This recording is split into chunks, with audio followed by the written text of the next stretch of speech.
Hello, shooters, reloaders, and casters. Welcome to today's edition of the Georgia Shooting Connection Friday Night Live Chat. Jamie is not with us this week, so what? What are y'all doing? We're still here tickling your beard. I was squeezing Sergeant Master. Oh, petting the kitty. We thought we'd break tradition today. Oh yeah, that's the spot. That's the spot.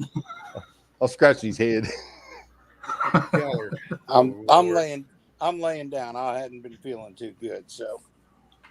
Well, Mr. Bulldog, lead us off. Get us going. Bye. I guess Welcome, shooters and casters. How y'all doing tonight, huh? Let's see. We got a rocking side chat over there, and look at this panel here, man. Look at these great dudes hanging around with me. Welcome. Welcome, Georgia Shoe Connection, everybody. We're having a time. It's going to be one of those nights. Woo. Sounds like a plan. We're going to have to start calling Hot Pot Frenchie because he just shows up, starts some stuff, and leaves. I was trying to imitate you, but didn't go If you guys haven't noticed, Jamie's not here. He's off at his Christian Motorcycle Club. They got a rally in his hometown this weekend. So guess who got tagged to be the host of that? So he's pretty busy. He said he might jump in here later if he gets done with all of his duties therein, but I kind of doubt we'll see him. So in the meantime, Kyle Lusk, unbeknownst to Kyle Lusk, volunteered to run the show. Well, earlier tonight, I got home from work and I was like, "Oh man, I got to get this thing set up and all that," because I thought it was this weekend, because and then I checked my email and there was already a link. I'm like, "Whew!" And then I realized Jamie's not on here yet. And that's not normal.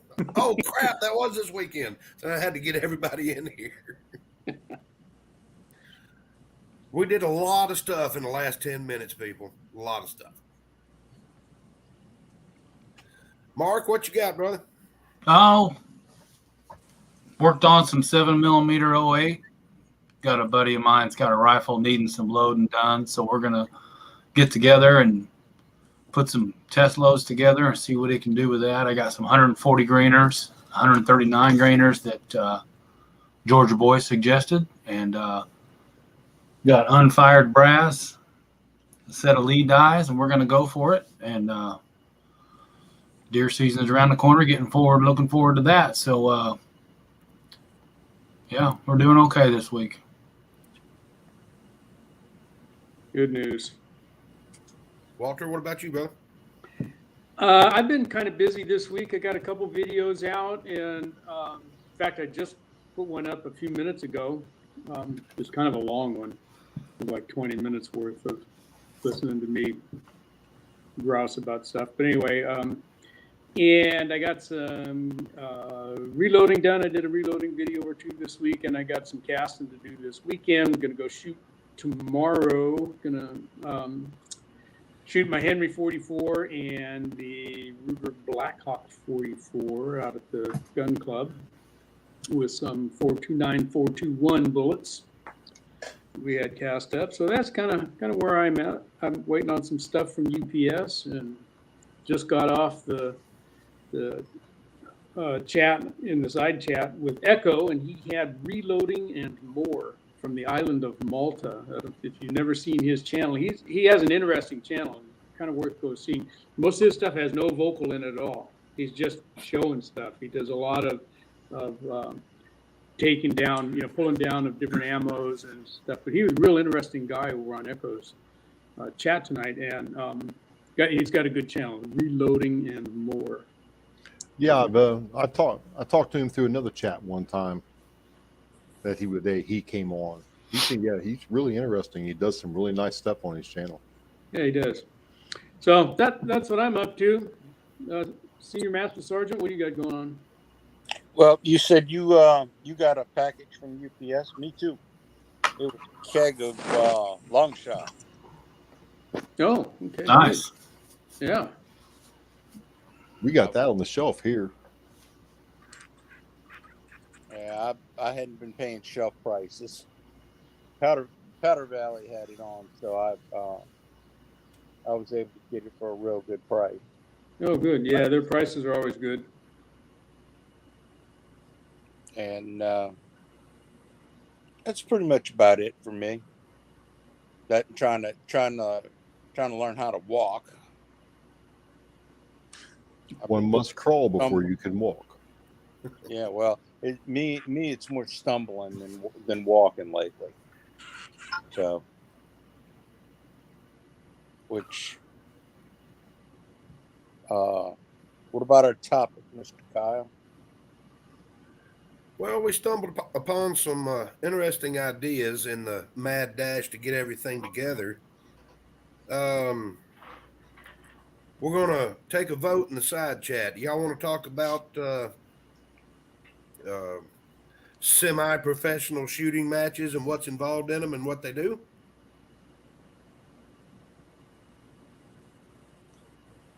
Meanwhile, I wanted to share that a good friend of ours is going home today. Keep him in your prayers.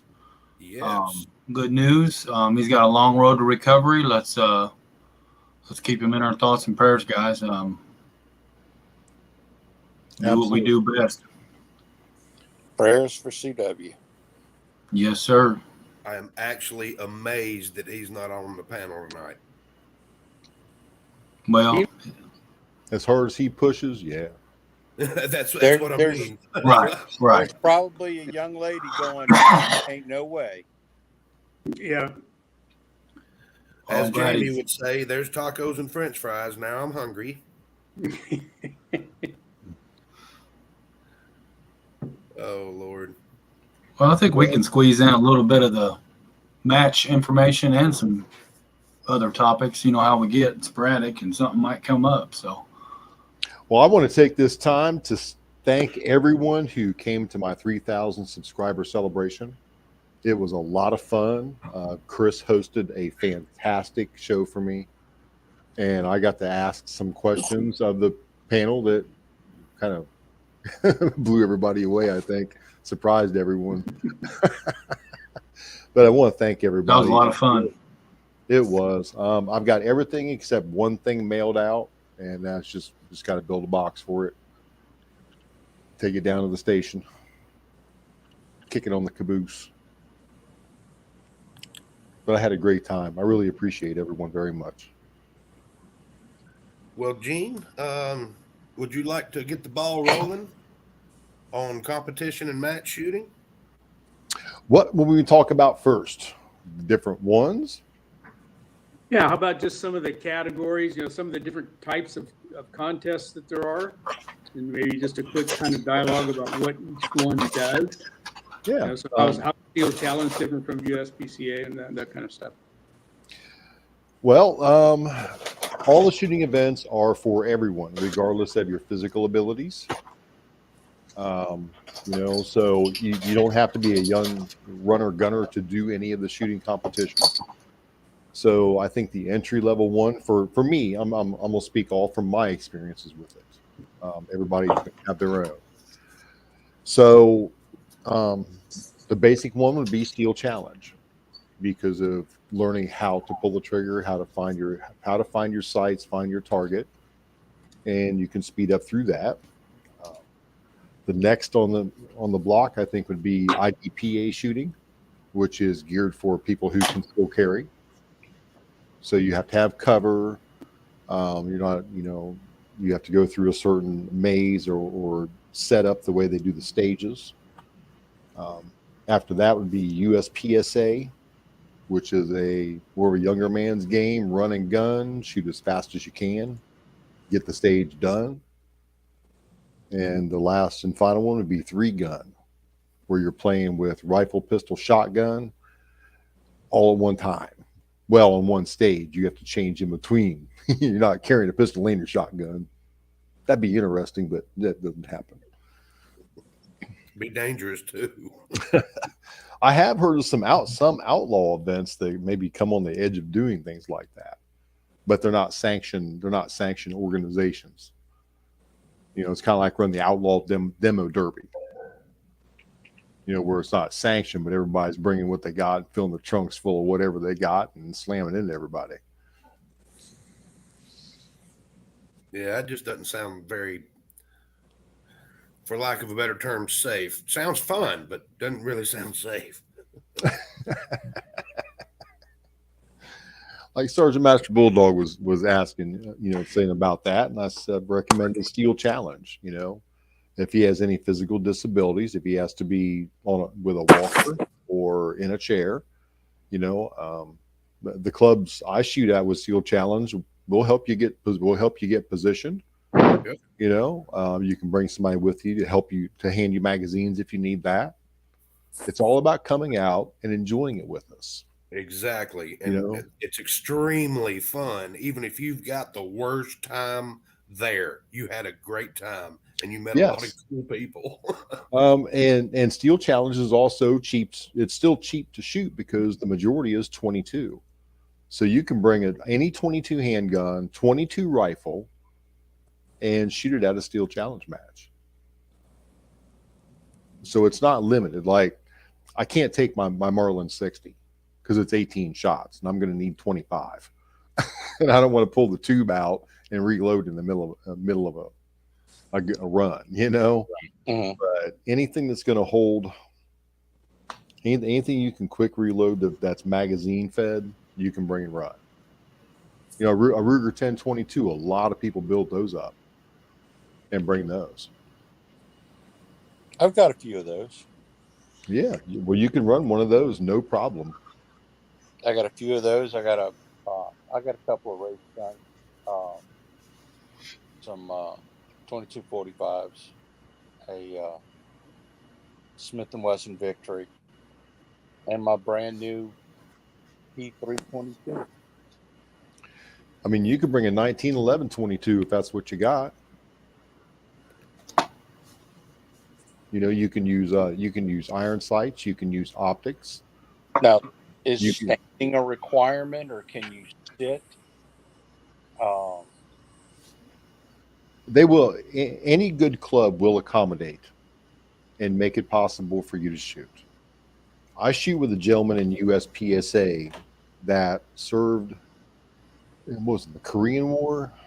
He served in the Korean War, and he was on the Army shooting team, the competition shooting team. And he brings his little stroller walker out, and he sits. You know, he walks through the stages very slowly, but in between he sits. And if he needs anything, we're all there for him. It's about the camaraderie, is what it is. Gene Tread's got a good question for you. I don't know the answer to that one because they didn't do this at my local shooting club. Cowboy action is high speed. There is no slow cowboy action. That is, you're loading a double barrel shotgun 2 to 3 times. You're moving sideways, you're moving forwards, backwards, shooting through windows. That is definitely yeah. That's the ones where you see the videos with the 10-year-old kid and the lever action 22 dumping 20 rounds in 3 seconds. Yes. Okay. Yep. 6-shooter needs to come on in here and put his 2 cents in. Come on, 6-shooter. If you've got his email, throw him a link. Now the club I shoot Steel Challenge at, they do the cowboy action there. And Walter, you were muted, bud. I say 6-shooter text, and I think he went to eat dinner or watch TV. Oh, okay. But yeah, we have TV. a cowboy action range not far from, well, it's 50 miles from me, and there are some active clubs, and like you said, it's a busy kind of a match. You're shooting 3 different kinds of firearms. You got a double barrel shotgun, like a coach gun. You got 2 single action revolvers, and you got a lever gun.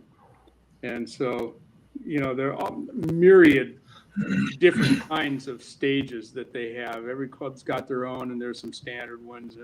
And I've never participated. I've gone up and watched a whole bunch, and they're all outfitted in their period garb, and they all got, fantastic leather gear and fancy firearms and matching serial numbers and on their 6-gun. Yeah, that's more of a reenactment too. They get in there and have fun reenacting. And No, that's a money game.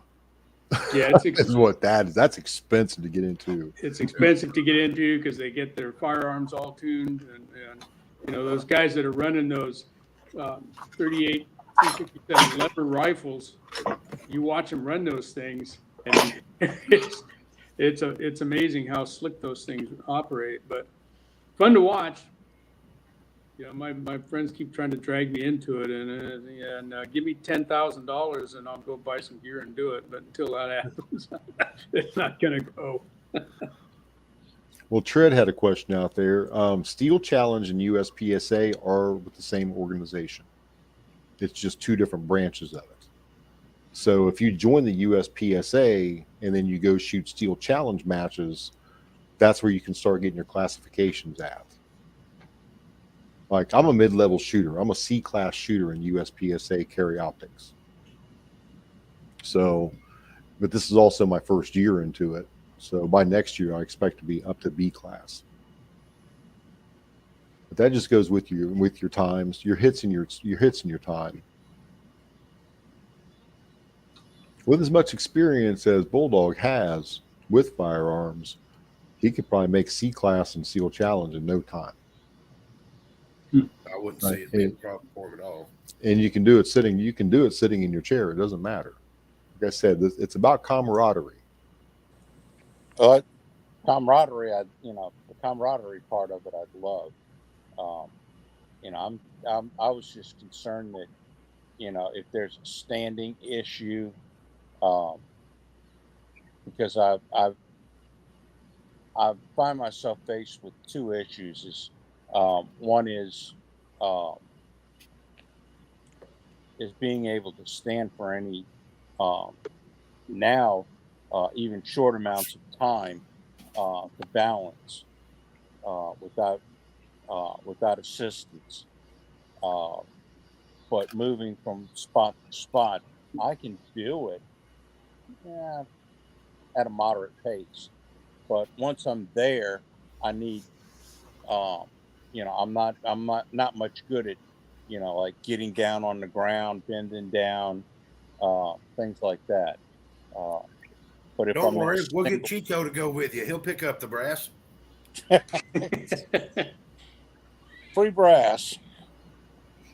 But Yeah, be picking up a lot. 22 brass. I'd throw out a little bit of good shiners to go with it. I was just saying 22 because, if you're in a disability position, I mean, you can bring a 45 if you want. You can bring a 9mm. You can bring a 9mm. But 22 is just a lot more fun to play with on a Steel Challenge course. And cheaper. Yeah, way cheaper, and it's just fun, Have you bought 22 lately? No. Haven't needed to. I picked up 555 rounds for like $35. I've still got them in the gun safe from when I lived out in Vegas. It's the 550 rounds, the Remingtons, which of course a third of them aren't going to go off unless you load them 14 times. But they were $9.99 a box. I got like 7 or 8 of those boxes in the safe. Yeah. Daniel God is my judge. Daniel, I got a new name for your channel. Daniel God is my judge. Shenanigans my game. There you go. Stirring the pot. Yeah, federal auto match. They're running about, after all is said and done, you're looking at about 10 cents a round. Good Lord, you can buy 9mm for that. Uh-huh. You can load 9mm for that. Well, Depends now, on where you get the primers at. yeah, the average match would go probably around 200 rounds on the average match. So you're looking at $20, and it's between $10 and $20 to shoot, depending on the club. So for $40, you can have an afternoon out with like-minded individuals, have good conversation, and get out and do something.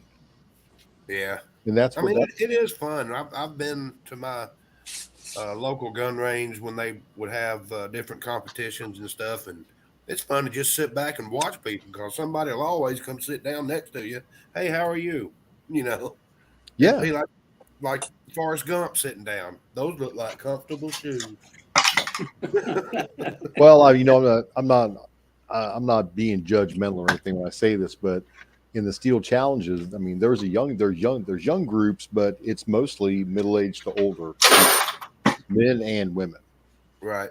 that are out there shooting, because it's something they can come and do. They can get some, socializing on and tell stories and talk about their guns and what their wives aren't going to make them for dinner that they wanted. I ran across a gentleman.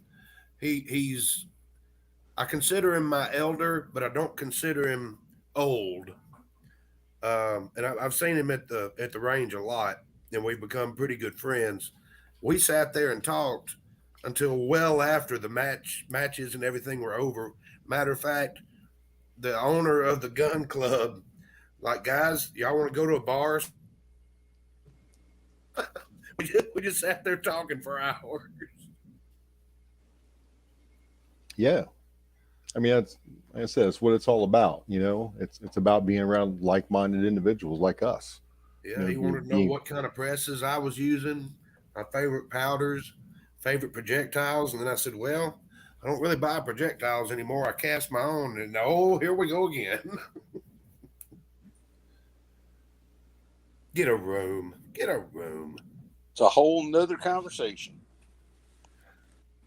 Yeah, but we were there. That'll be in the back chat. Yeah. No, I'm talking about when you're talking to the guy. You start up one conversation, it's like boom. Next thing you know, it's a whole nother thing that you're talking about.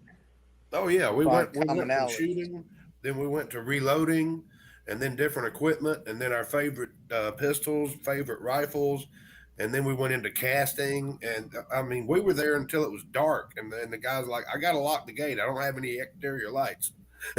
We got to go, guys." It's a guy that's got a lot of property on the west side of town here, and he's donated about I don't know, 70 acres. There's a sport and clay course, trap shooting, four pistol bays, one huge rifle bay, and then on Wednesdays they do. He's got 500-yard range and all that stuff, and it's on the guy's personal property. So I mean, it's a really cool deal that he's got there. So you got to kind of respect him when he says, "I'm going home." Well, like you see the videos of me and Chris and Jason out shooting. It's we get together.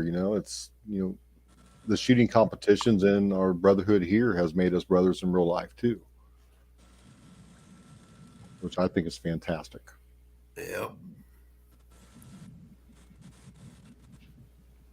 It sure is interesting when you get a couple of us guys together. Yeah. I knew Chris when both of us first started our YouTube channels. We met at a match. Oh, okay. And so we've been friends outside. We were friends long before the YouTube stuff. Awesome. I can tell you this, I've made some dang fine brothers through this platform. Yeah, I was kind of talking to Scotsman about that a little today through some chat, and I talked about changing my YouTube name, taking the reloading out of it because I don't do any reloading because of YouTube policies.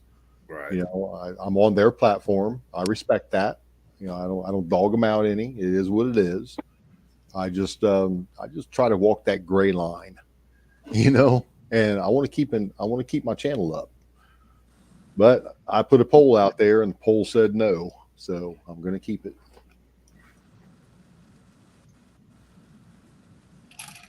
I think one of these days in the not too distant future, they're going to end up having to open it back up.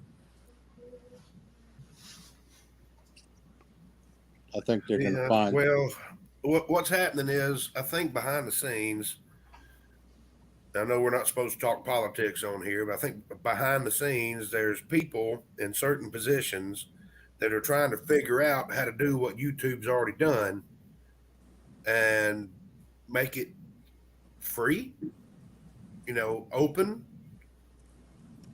have freedom. You can do what you want. I think there's people behind the scenes trying to do that. They just hadn't unlocked the last lock to make everything work. Because there's been a lot of people that have tried it, and a lot of people have had success in this area, success in that area, but couldn't put both areas together. And then this one would buy that one, and then now they find the third area they're going to have to improve on, but then you don't have the publicity that this platform has. I think that we're going to find that that this platform is going to end up having to open it back up because of First Amendment type of stuff. So that's what's killing us. It's privately owned. They don't have to follow it. Well, they want their cake and they want to eat it too. Right. They're losing a lot of money. They don't realize the dollar amount they lost after they started hacking on us. I think they did. I think that's why they loosen up a little bit. If they catch somebody hardcore enough a couple times, then they take care of you. That makes sense.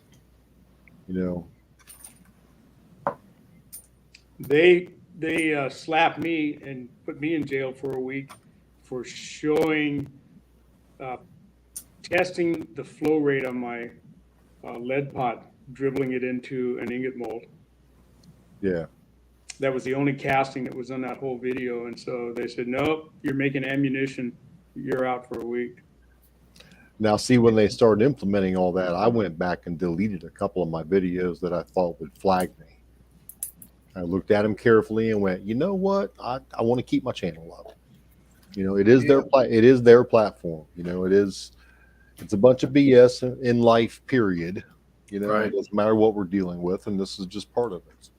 I deleted quite a few of mine. Like I don't want to drive the speed limit, and I don't want to stop at that red light. What do you mean I have to stop? I'm in a hurry.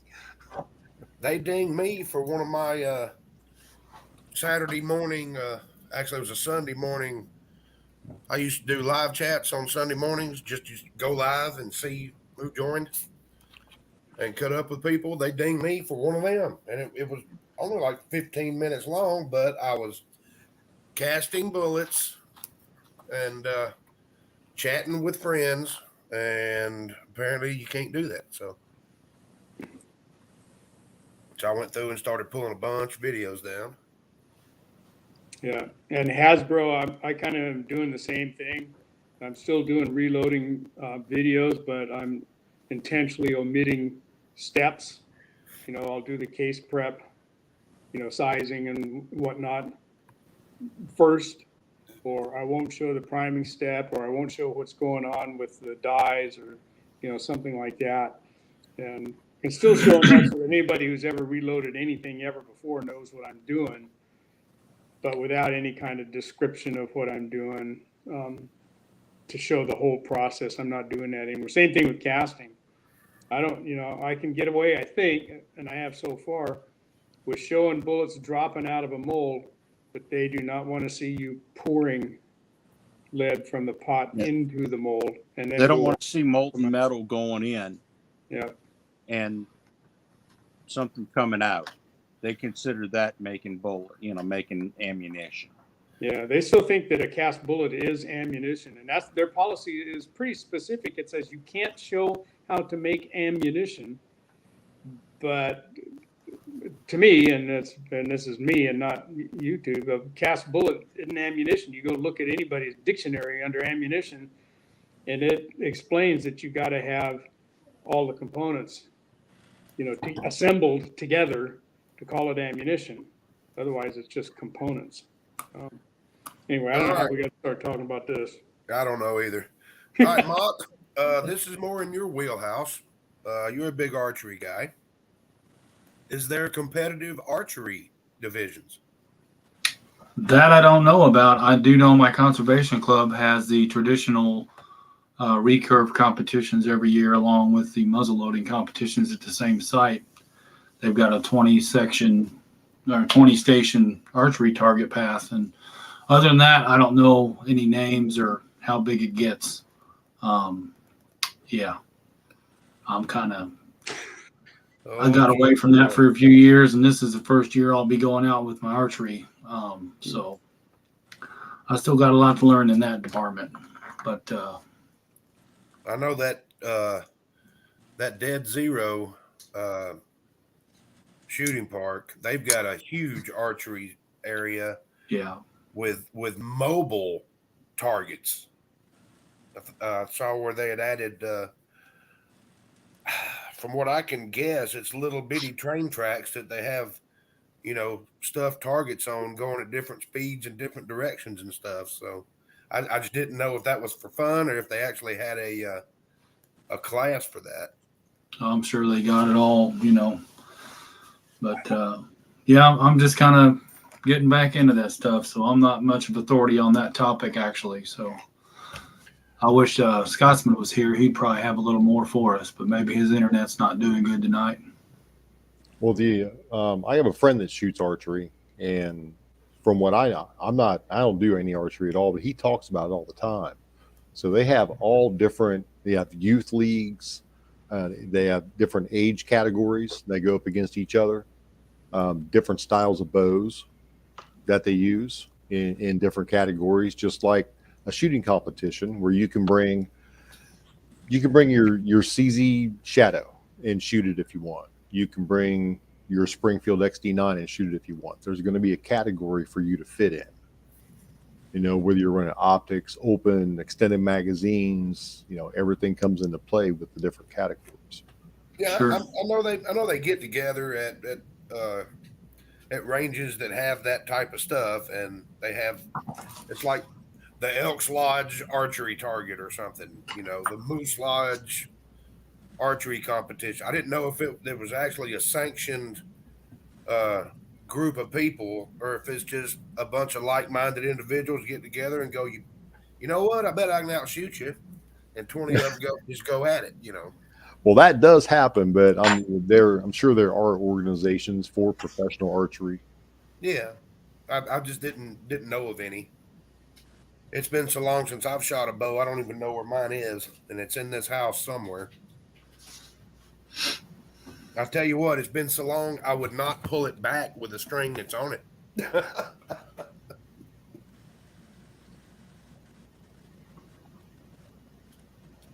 Let's see. They have I'm just looking this up on the fly. They got the men's compound gold medal match. It was in 2021, so I guess they would have that every year. USA Archery is the official archery store for everything. Archery indoor national championships. My conservation club won't let you bring your compound. It's got to be a recurve. Oh, wow. Wonder why. But I think it's cool, though, because it keeps tradition, gets them started off right, just like you're supposed to start shooting without scopes on your rifles. Right, that's true. But no, it's fine. Do what you want to do. Have fun with it. Take it as far as you want to take it. But I think recurves are pretty awesome, too. It's more skill involved, more stalking if you're talking about hunting, more skill. So Yeah, you can't shoot something at 70 yards with a recurve as you can with a perfectly tuned compound. Right. Yeah, here you've got to have it's got to be at least 35 pounds. And the difference between the two is $100 if you're buying one, because the compound runs you $100 more than the recurve. Yeah. Right. But you buy that compound bow. Let's say you spend $400 on it. You can put another, I don't know, $800 to $1,000 in that thing, and you've got a sniper bow. Well, you're talking Ears and or the Your cams bait- and all that stuff. your basic bow right now is about 450. I mean, it's ready to shoot, but it's around 50 pounds, and it's 30 pound, 30-inch draw weight on up to 70 pounds pull, and that's just entry level. I mean, yeah, you can go nuts with that archery stuff. It's crazy. Well, just like a gun, you know. Yep. What class do you want to be? What class do you want to play in? Because the next class I play in next year is full open, and you're talking these things they start at 4,500 and go up. Average 7,000-8,000 for a pistol. Just And like Walsh, I believe that because I am not a first class archer, and I've dropped a deer at 50 with a 50-pound recurve bear when I was 16 years old. It was a Hail Mary, but if I had it to do all over again, I wouldn't have done it. That was my first bow was a bear. Yep, mine too. Fred Bear Grizzly. Bear's a good entry Mine was a level. bear whitetail too. If you can think about how long it's been since they made that one. Yeah. I have never owned a bow. Outside those somewhere in a case. I just hadn't run across it yet. well, outside those little ones with the little plunger on the end of it. Stick it against the wall Nope. because you missed your brother. Yep. Those are fun for all ages. You just got to remember to put the eyeball back in the way that it came out. Whoa. We had a guy up on the roof yesterday, and we're friendly. My neighborhood is, and I was looking at him. He looked at me. He said, "What?" And I said, "If I had a BB gun, you'd be running." I said, I got a 22, but I don't think you'll like that one. But man, I said, I at least got to buy a slingshot now. What you need is get you one of them burn-up pistols, them less than lethal pistols. Oh, you ever shot one? Yes. I did too. Wow. I've got one sitting in the reloading room right now. It's ready to roll. I pity the fool that I unleashed that thing on. I dented a car door with that thing at 10 yards. Big dent. I shot my fence with somebody standing next to it. Of course, he had a piece of plywood in front of him, but I shot the fence next to him with one of them tear gas rounds. Uh-huh. Of course, they're $5 a shot, but let me tell you, he didn't want to do anything to me, and I didn't even hit him with it. It will definitely stop the threat. Yeah, you can hit the ground in front of them, and they're going to be either running away for a very short time because they won't be able to catch their breath, or they're going to be laying on the floor crying. Well, that's a 62 caliber solid plastic ball. Oh yeah. Then you can get the frangibles that blow apart when they hit on impact, and then the pepper balls, which is just like a big paintball filled with pepper spray. Right. A 62 caliber paintball hitting you with pepper I'm telling spray you, in it. my buddy, he hit the ground. He was like, if I did want to do anything to you, I don't want to now.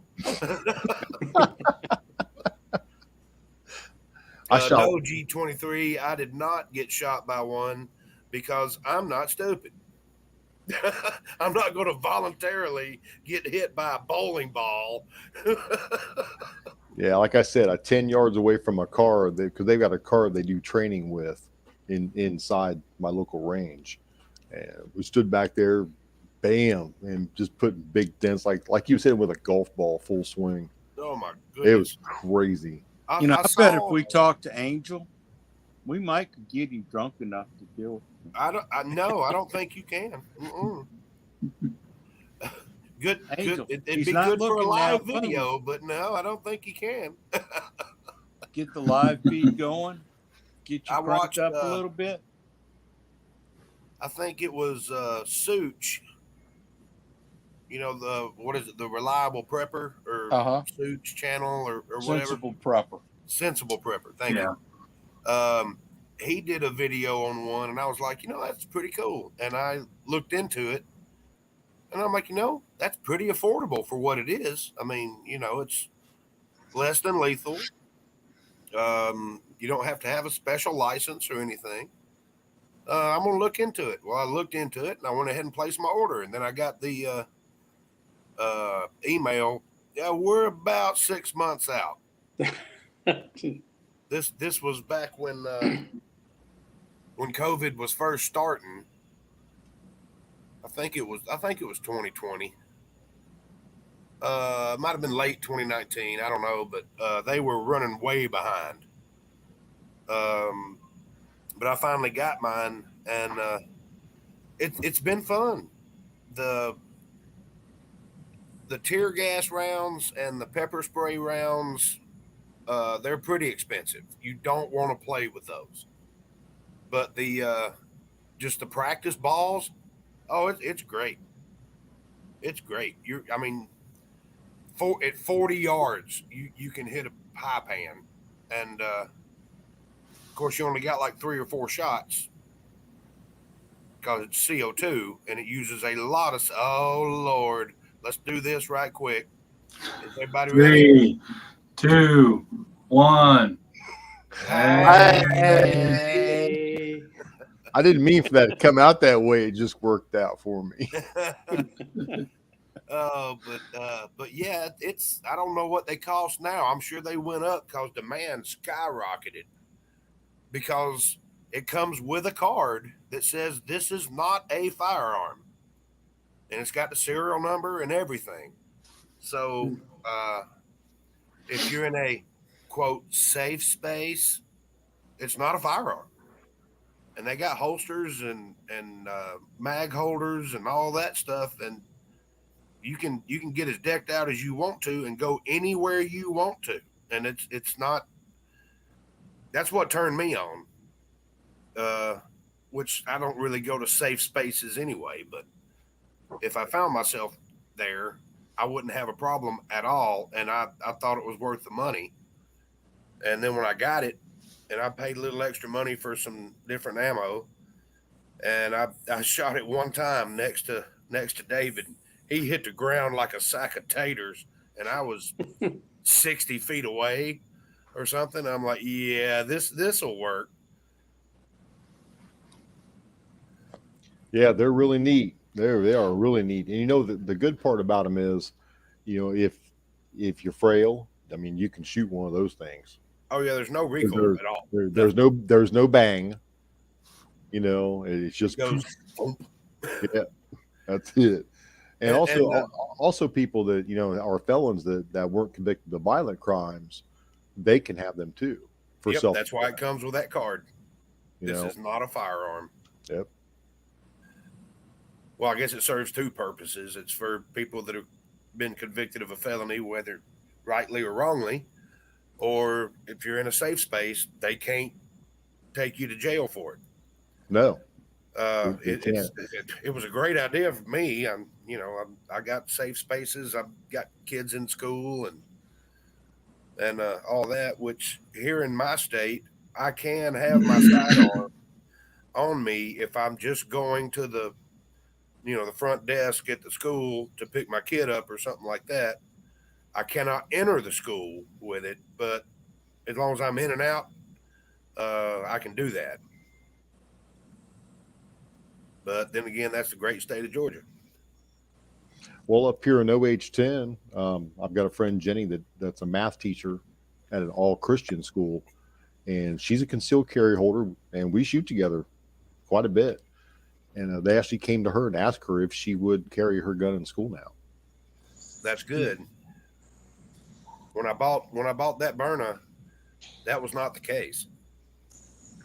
And another great thing about the Byrna is you load the CO2 cartridge in the front of it. You don't pop it when you seal it up. You know, like the old Crossman CO2 guns. It doesn't pop it when you screw the end cap on. So you can have it ready to roll, either on your hip, in your car door pocket, or on your dash, whatever. It doesn't matter. It will not open the CO2 thing until you pull the trigger. That's what opens it. Yeah. So it can sit in your car for 6 months and be ready to roll. But only you need to, because that CO2 cartridge will not last. I tried that one too. I should have made videos on it, but I thought YouTube would flag it as, whatever. Well, G23 said be careful in Oregon. Well, Oregon isn't that northern Southern California?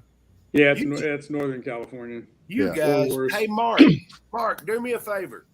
You know how to do this better than I Me? do. Roll through the side chat right quick. I'll go back as far as I can. Yeah. All right. I don't have enough experience with this, so. I don't know how long it went back to, but I'll start. All right, we got Walks Fletcher. Howdy, sir. G23. Fuzz Fork 8. Daniel, Guy's my judge. We got Tim S. Walks Fletcher. Hobbies Hobo. Mark with a C. Thomas. Lakeview Outdoors. James Pugh. Got Daniel. I'm starting to repeat already. Georgia Boy 44. Broke Loader 2. Hobbies Hobo. Good to see everybody. Well, that's getting repeats. Mario Mosen popped in. Tommy Boy.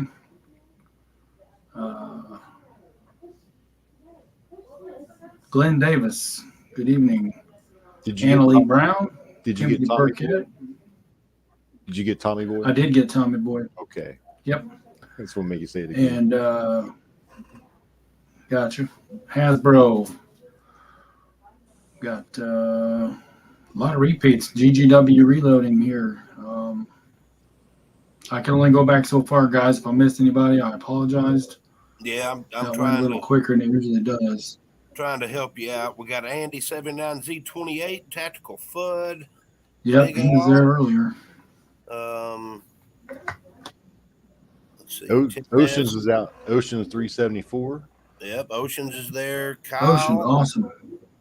6-shooter Texan was here, but he had to run. 76 Rebel SST-AMC.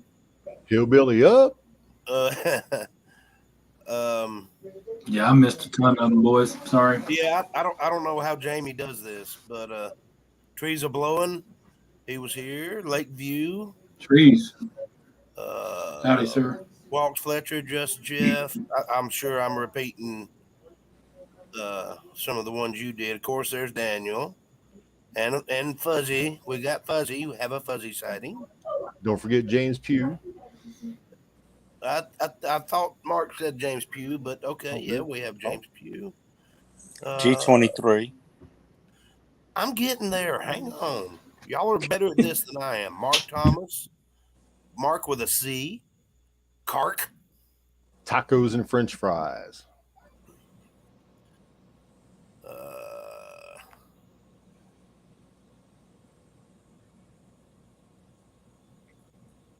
We had Harm show up at 8 o'clock for a minute. Ozark. I don't know if he said Ozark. Mig was here. I'm sure he's bounced by now. Hi, Mig. Bye, Mig. We have Walter Bunning out there. Oh, he's in the side chat and on the panel. About to say, where?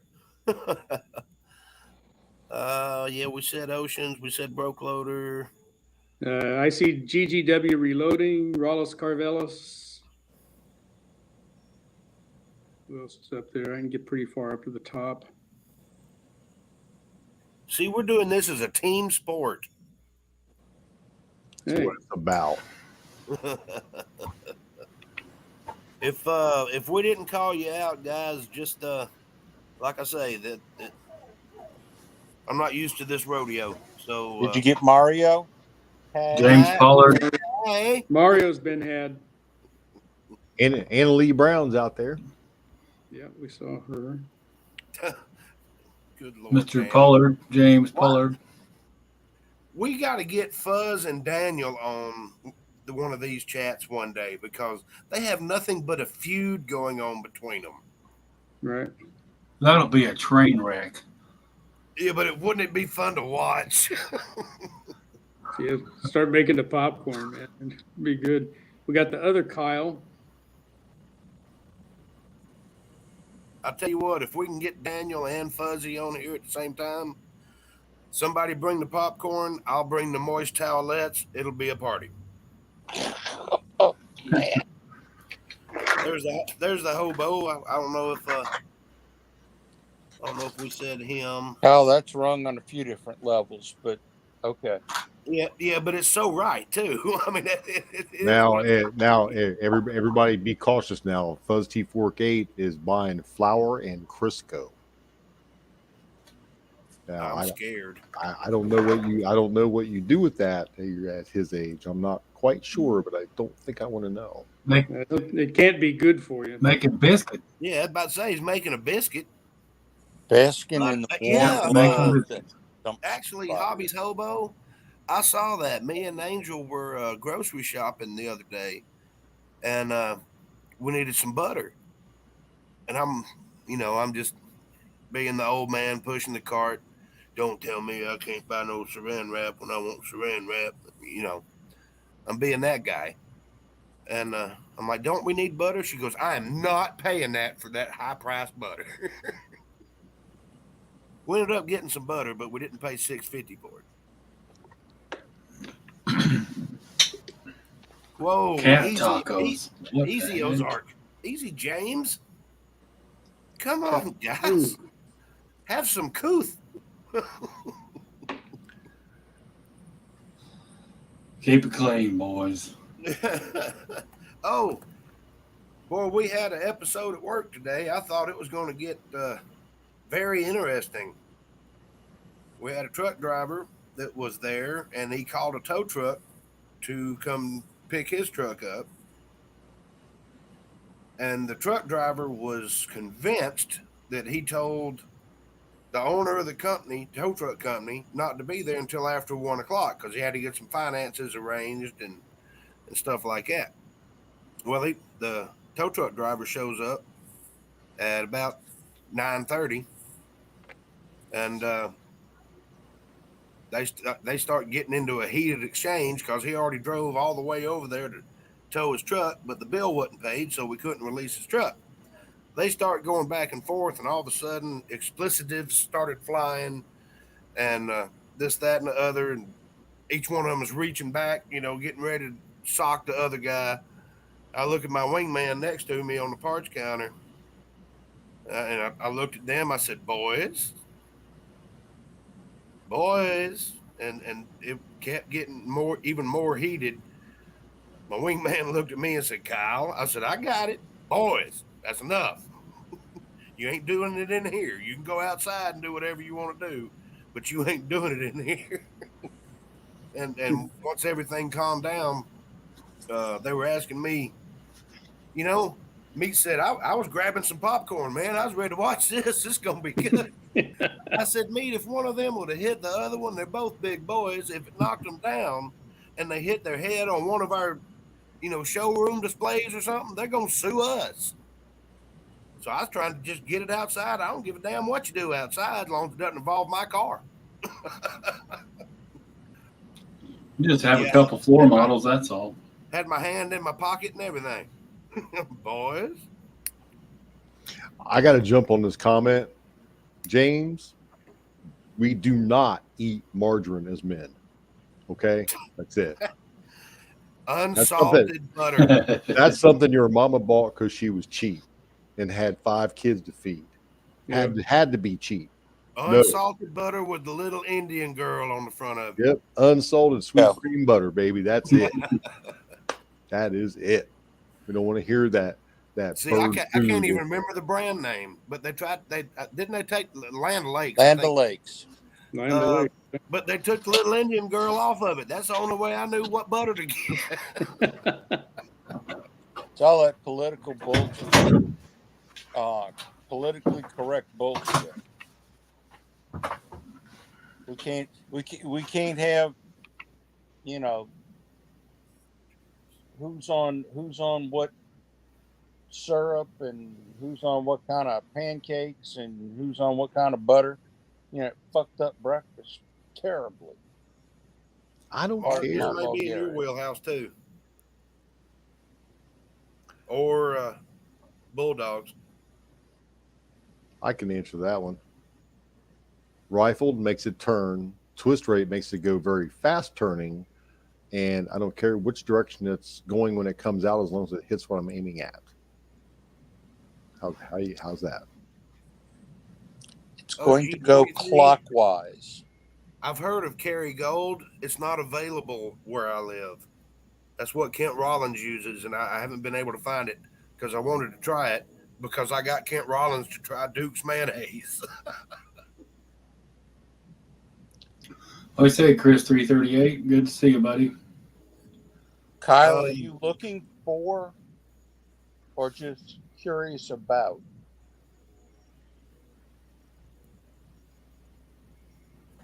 On these shotgun chokes. I don't know. Can a rifled shotgun choke give your twist? Well, Yes. So the barrel is smooth, just the choke is rifled?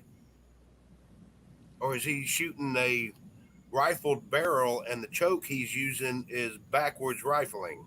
I'm confused now. No, it's probably a smooth bore with the rifled choke. I have seen some improvements with group size, but not anything to write home about. You're ended up in the reloading game anyway, so you're going to be able to fine tune that load with or without a rifle choke, in my opinion. I've seen it be very each one may vary. Pattern too. I no longer have a rifled shotgun barrel. I had a few. I had a bolt action magazine fed Mossberg that I loved. I had to get shit of it. Needed a little cash.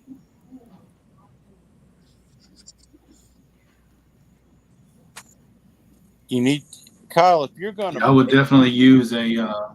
It looks like he wants to make one. Go ahead, Bulldog. He said he needs to make one in 10 gauge. I would recommend buying one that's fit for the gun because they vary depending on the thickness of the wall of the barrel, and each barrel changes as to what size choke it is, how it's threaded, etc., etc. Probably one of the best ones out there is the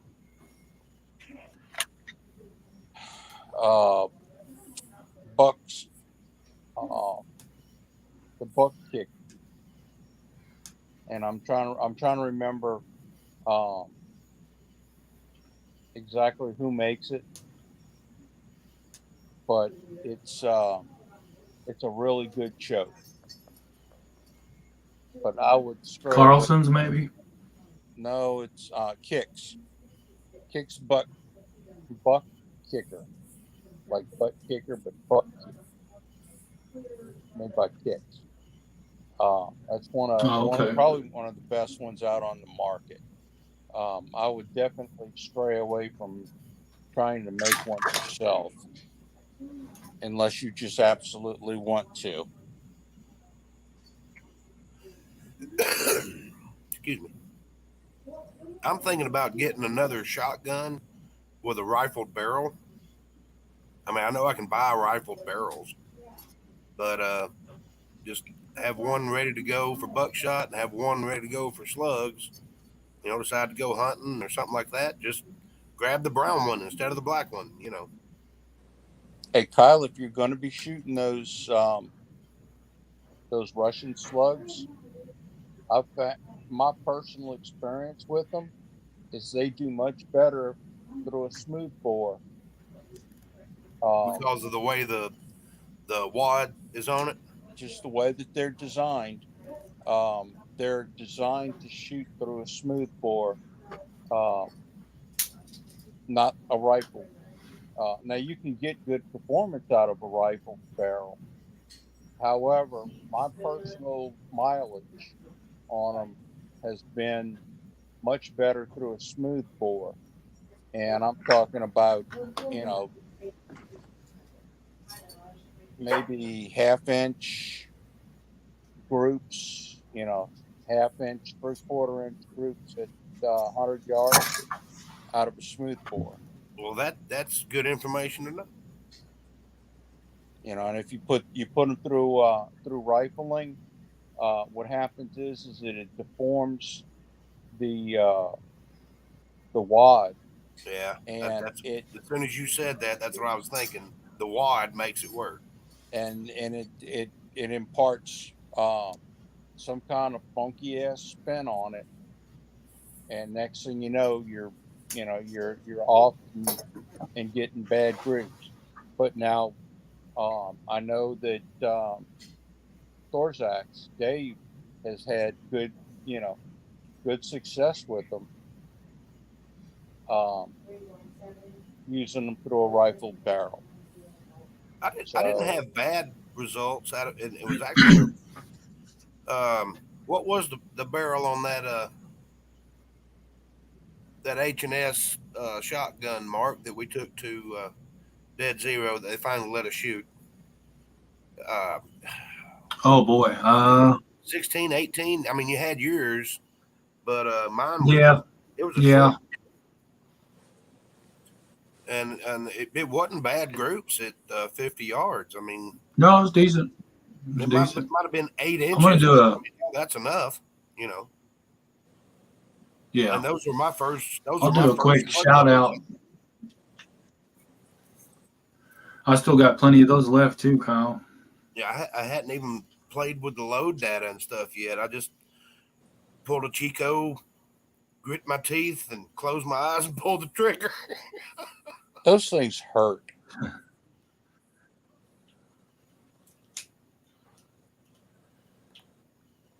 I was going to do a shout out for a channel that does a lot of legwork with slugs. He's a pretty cool guy.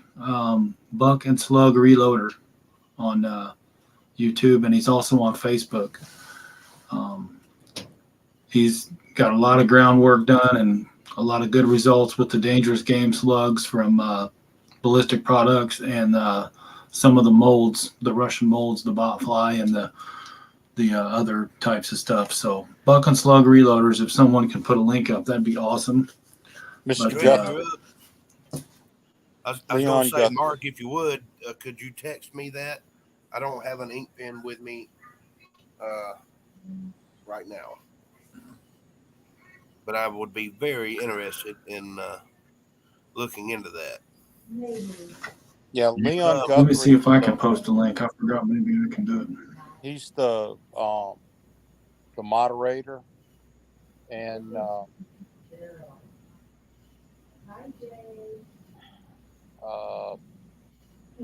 Bubba Roundtree, Outdoors. I'm trying to remember his name. It's like right in front of my eyes. He posts on there a whole lot.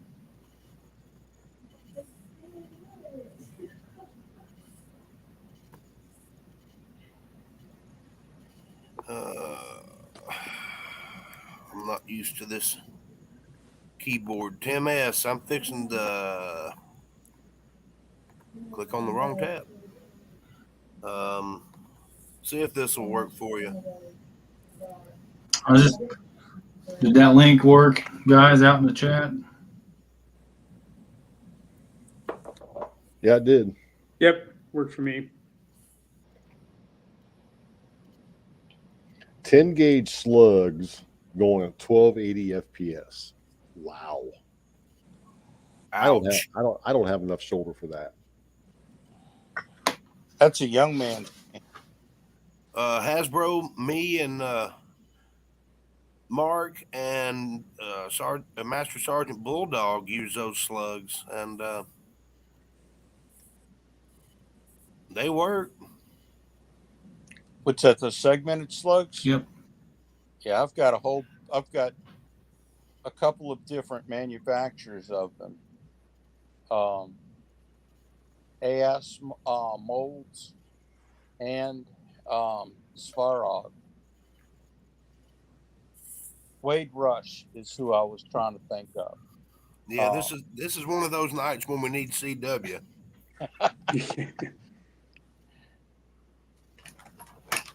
I think that slug you got, Kyle, is the fire hydrant slug, right? The solid doesn't have the partitions or anything. I've got several different ones now, thanks to CW. He's turned me on to what to get. Gotcha. Oh, I got stuff that'll slap you naked and hide your clothes. Yeah, I've got. I think I've got all of them that they make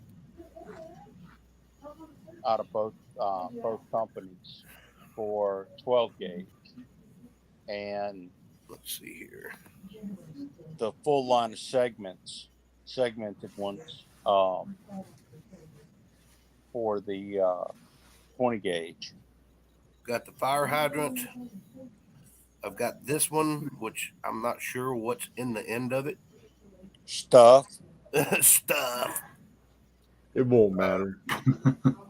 How is Svarog coming as far as availability of their molds? I know last year they were really way behind. You couldn't hardly get your fingers on one of their molds. If you get it through Reload Network, yeah, you have a better chance of unless you just catch it on eBay. I ended up getting in touch with Bacon and told him what I was looking for, and he was like, "They're kind of hard to come by right now, but I'll keep you posted." And then I get a phone call from a number that I really didn't recognize. Must be his super secret bat phone. So I answered it thinking they were wanting to talk to me about my car warranty. And it was actually Bacon. And he goes, "Don't say anything to anybody, but I've got a couple of these that I just got in. Do you want one?" I'm like, "Yep, send it. You got my information." And now you're telling somebody about it. Dang. Oh, man. this was years ago. It doesn't matter. Doesn't matter. Well, maybe they'll hit Bacon up and see if they can get him a mold. Have you been read out of it? Do what now? Did you sign a non-disclosure agreement and been read out of it? Not at all. Okay. I disclosed something that me and him put together over 3 years ago.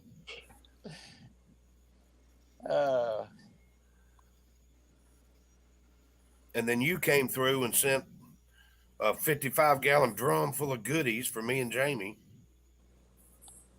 Yeah, well, y'all deserved it. Well, and again, I really do appreciate it. I'm glad I was able. Sugar and cornbread. Sugar and cornbread. Just a pinch, yes. You do not do that. Yes. No, you just buy the straight up Jiffy mix like it's supposed to be made. Yeah, I mean, you might as well. Instead of going through all the work for the self-rising flour, the cornmeal, the eggs, the oil, I know how to make cornbread. I'm from Georgia. And it doesn't involve sugar. You can spice up your cornbread a little bit here and there. Now, you know, my grandmother was from Hinton, West Virginia, man, hillbilly. So I grew up at a hillbilly's kitchen table. And she'd do little different things to her cornbread once in a while just to make it different. what I like doing, it's actually, I got to give credit where credit's due. The Lodge cookbook, Skillet Full, I think's the name of it. They've got a thing in there called cheesy beefy cornbread.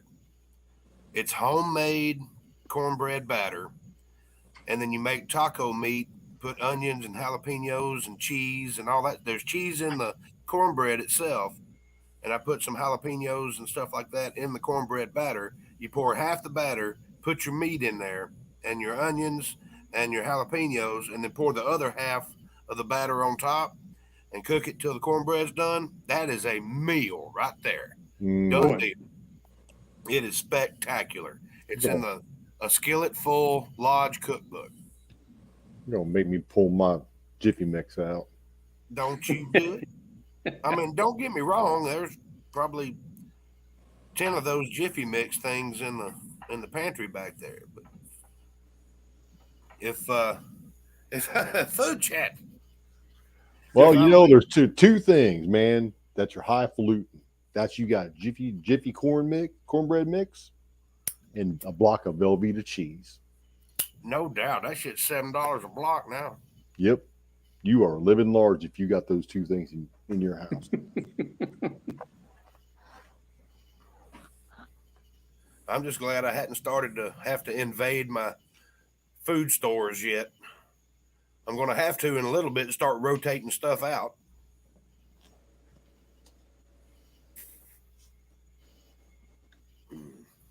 But yeah, I don't know if that recipe is posted online. But I actually, if I'm making cornbread from scratch, that is the recipe that I use. Whether I put the cream corn, the onions, the jalapenos, or whatever in the batter or not, that's my favorite cornbread. How did we get on cornbread? Because the side chat started it. They started. I think it was cornbread. I think or it might have been James Pugh. They're in charge of the rudder.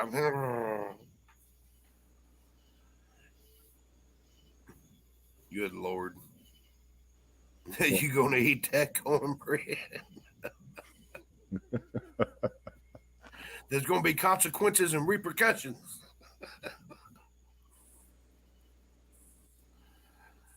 Oh, Velveeta's not that bad. It's good in a pinch.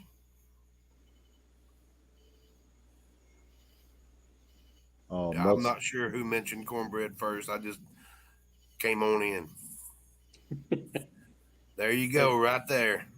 The rebel himself. Hey, AR showed up. What's up, buddy? Scroll up a little bit, get a link, hop on here.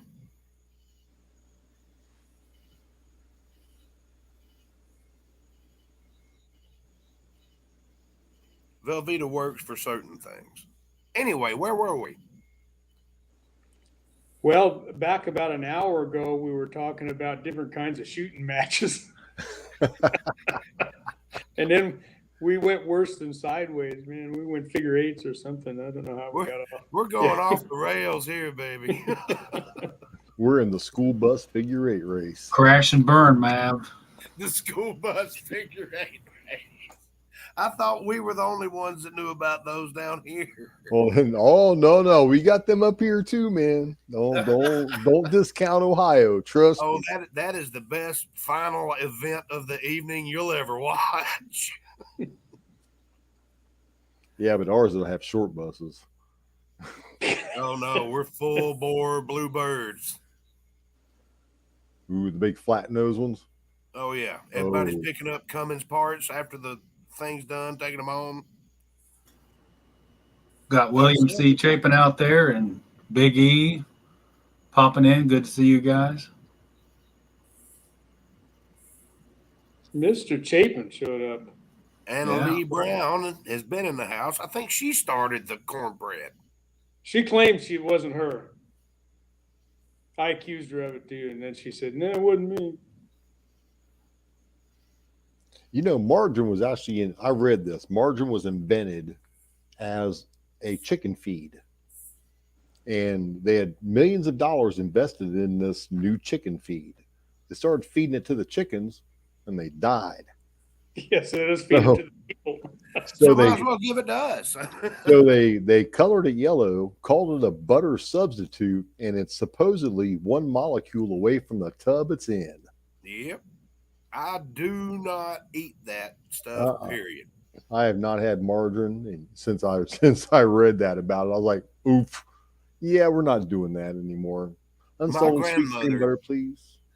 She used to make the best red velvet cake, all from scratch, homemade, all the way. Hang on, Mr. Hester. We'll get to that in just a second. My dad became diabetic, and then she was borderline diabetic. So at Christmas, she made this imitation red velvet cake with, I can't believe it's not butter, and an egg substitute, and, blah, blah, blah, blah, blah. And I cut into that cake, took a bite. I said, Granny, I love you, but don't you ever bring one of these into this house again. It was not sugar substitute for the frosting. I mean, it was terrible. It was like eating a piece of cardboard. All right. Has anybody seen the Maverick movie? Nope. I saw it. That's one of my new favorite movies. They did a spectacular job on that movie. The carrier scenes were better than on the first one by quite a bit, I thought. And, well, the humor was a lot better as well. Yeah. Well, yeah. What is it, 40 years later or 30 years? It was good. They did a good job. Turn that G6 breaker on. Which one is it? I don't know. That was your dad's job. I had you going towards the end. Yeah. Oh, it was a great movie. Mav, why are the wings moving? It was a killer movie. If y'all haven't seen it, it is well worth it. Find it on a Saturday matinee or whatever, and go in there and watch. It is a great movie. There's some serious stuff. There's some funny stuff. It's definitely one you want to see on the big screen. You don't want to wait. Oh yeah. DVD. Yeah. I've seen it, I think, 3 times now. They brought in just enough of the first movie to make us old people remember the first movie. Right. They had their little beach scene.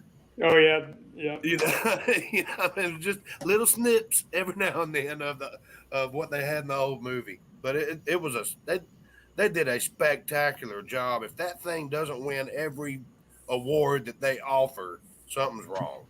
James Pollard. What is this? Come on, man.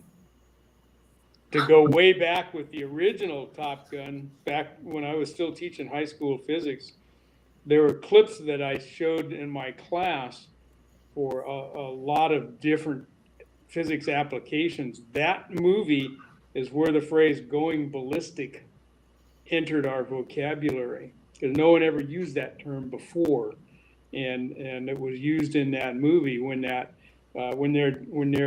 jet started spinning. It was no longer aerodynamic. He was just going through the air like a bullet. In a flat spin.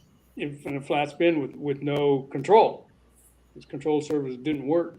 So they had gone ballistic, and then people picked up on that. So we used to talk about that quite a bit. That was always fun. The girls always wanted, can you show us the volleyball scene? Wow. Guy kids were, no, don't show them that. We'll never get another date in our life. Hey, Hobbies Hobo, man, you got to pull the senior discount and get your tickets for like $10. $8 to $10 depending on the show around here. Yep. I'm double nickel, man. I'm taking advantage of it. Yeah, you can catch a matinee on Saturday morning or something like that for about $6, and you always take your own candy in. We're going ballistic.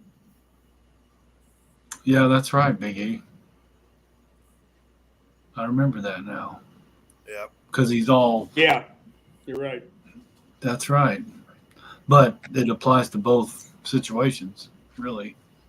Yeah, the flat spin was, I can't reach the ejection handle. I can't reach the ejection handle. And they did that in the new one, too. Yeah, and they didn't work. They won't move.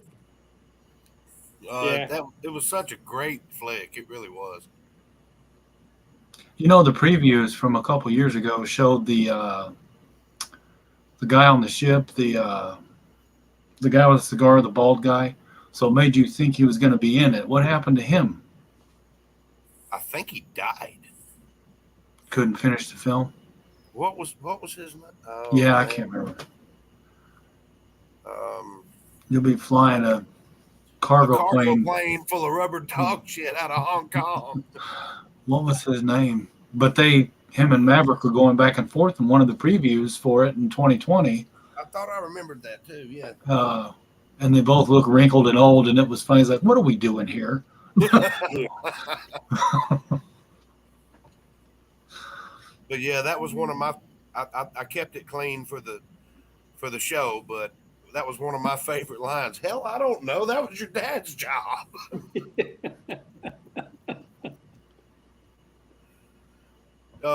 That's a big spoiler alert too. Sorry. Yeah, my bad. But they'll have to watch almost the whole movie to get there. So to understand it, yeah. Well, what happened is when they put that movie out, everybody who's seen the original Top Gun, they knew we're going to run to the Walmart $5 DVD bin and buy it. The first And one. go back home and watch the first one. Oh yeah, they made a killing off of that again too. Exactly. It had a little bit of a love story thing in it, but does anybody know who the girl in the new Top Gun was? You know what, I was watching when I was watching the movie, I did not remember her from being in the first one, but the gist of the movie made it seem like she was part of that first one, but I don't remember seeing her in it. I don't know. Who was she? Admiral's daughter. Was that the Admiral's daughter? Yeah. You did a flyby on 3 towers and 1 Admiral's daughter, and Goose goes, Penny Benjamin? Penny Benjamin. Penny Benjamin. That's who's in the new one. There you go. Now we really spoiled it. It took me 3 months to figure that out. I kept had to watch telling it 3 y'all times. are ruining the movie for me. Oh, We I just ruined nothing. No, you can't ruin this one. Trust me. It's enjoyable to watch. You know, a I lot hadn't of even got action to the in part with the dragons and the sorcerers and the knights. it. Yeah. Now You that'll watch ruin this movie and see the plan about what they're up to, and you'll say, "There's no way they could pull this off. Nobody could do this." Yeah, it's good. It's a good one. It's a great flick. It's Even if good it from does when the cost popcorn $20 for a walks in. ticket, it'll be the best $20 you've spent in a long time.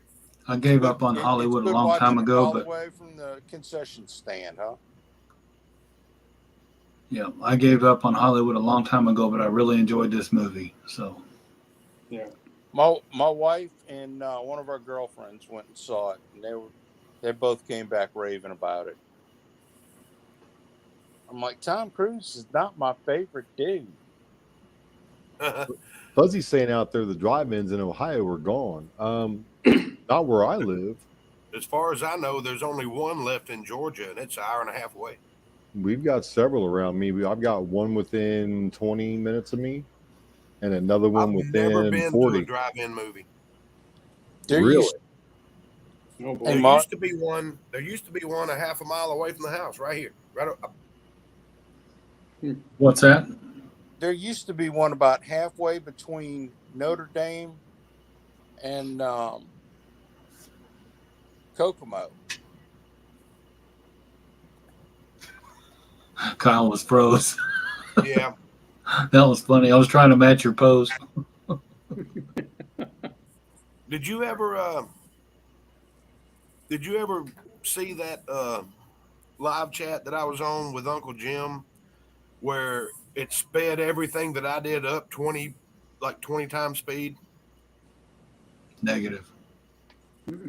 I sent Jim the video. I took a video of it. It was so funny.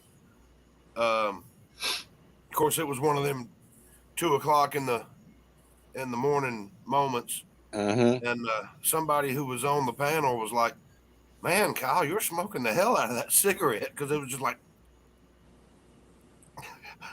I sent the video to Jim. He goes, "I got to use that in something."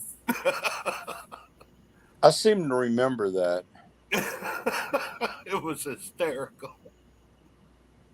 GGW Reloading, I think the one in San Luis Obispo is still operational. We had one here in my town in Santa Maria till just last year, and they shut it down, and they're going to put affordable housing or something on the place. But it was fun to go. We I know got one by me that's got 2 screens, one forward and one back. Depending on which way you go, and it faces the movie you watch. Yeah, we had that in, when I was stationed in Indiana, our last duty station. That was a kick to go to. But you had to wait until it got dark, which was like 9 o'clock at night, because they only ran it during the summertime. Yeah, back in the day, they had the little speaker that was connected to a pole on a cable, and you would hang that in your car over the side window, and they were terrible. The sound on those things was awful. It was like the speakers on the Taco Bell drive-up window. You couldn't hardly understand half of it, and then they all kind of switched. Yeah. Yeah. Huh? I don't know what you said. And then they went to where they broadcast it, on a AM radio fan. So you could bring your not used radio station. Yeah, you could bring your boombox in and have as good a sound as you wanted in your car. Then it was great. Yeah, I had my DeWalt shop radio that I would bring out and just put change the batteries at intermission. But they'd show a couple of movies. You get like 3 movies, one right behind the other. They used to what they started doing around here, especially where I used to live, a little north of here. They would take over like the city park and put this huge inflatable screen up, and everybody bring their beanbag chairs and lounge chairs and all that stuff, and you just sit out and watch the movie. They put it in the paper what movie it was going to be, and all that, but they had to stop that due to nefarious actions under the soccer goal. So they thought they had everything worked out, but and it was cool. I took the wife and the kids there several times, and we had fun watching movies, because it was like good Lord, a 150 to 200 foot screen, had nice sound system and all that all the way around, surround sound. What they lacked was observers.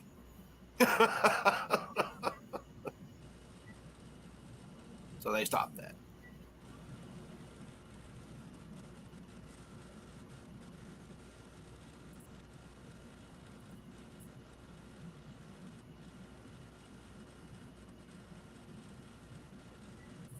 No, I will never watch Jaws while floating on a raft. That will not happen. No, I wouldn't want to drop my phone or my tablet. Yeah. No, he's talking about it, one of those where they do it at the lake. Have you seen that? They'll play Jaws while you're on a inner tube or something in the lake watching it. Yeah, no, I'm too scared of the great white crappie. I've seen plenty of them, out paddling here on the ocean in the kayaks. We see them. Not the size of that one in the movie, but we've seen. I've had 12-footers, get close enough to get up personal. Big E, CW went home today, so yeah. I'm guessing he's asleep already. Otherwise we'd have seen him in the side chat if he was feeling up to it. But he better be resting. Oh, he is. He's been busy in the hospital watching our videos. He's been commenting on all of mine. I'm thinking, what are you doing, man? What are you watching YouTube for? There's not a whole lot else to do in there, I'm sure. He was complaining about the guy next to him in the room, sharing the room with him, running his TV at full volume all night long because he was deaf and he couldn't get any sleep. He finally got some earplugs. I'm sorry, my internet keeps going in and out. What's up? Send a link, Kyle. Put it in the chat.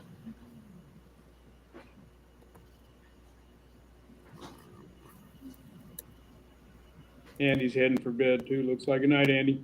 Not Andy. Did you get that? I sent one a little bit earlier. Okay, it wasn't in my chat, but he'll see this one.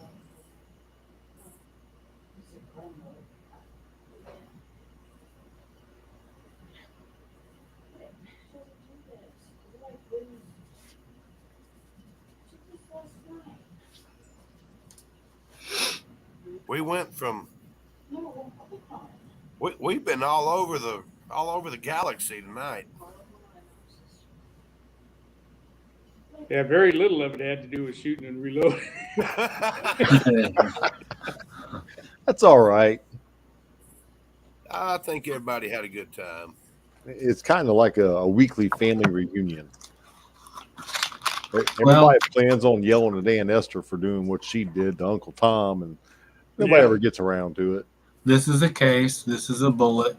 When you put them together, they look like this. There you go. That's it. Done deal. I'm trying to figure out how to hide this toolbar. Come on, one of you people. Hide what toolbar? The toolbar for the... Somebody's back here and I can't add them. Oh. Don't know anything about it. No, I've never done a live stream myself, so I've got no clue what it even looks like on your end. Hang on. Let's see if this is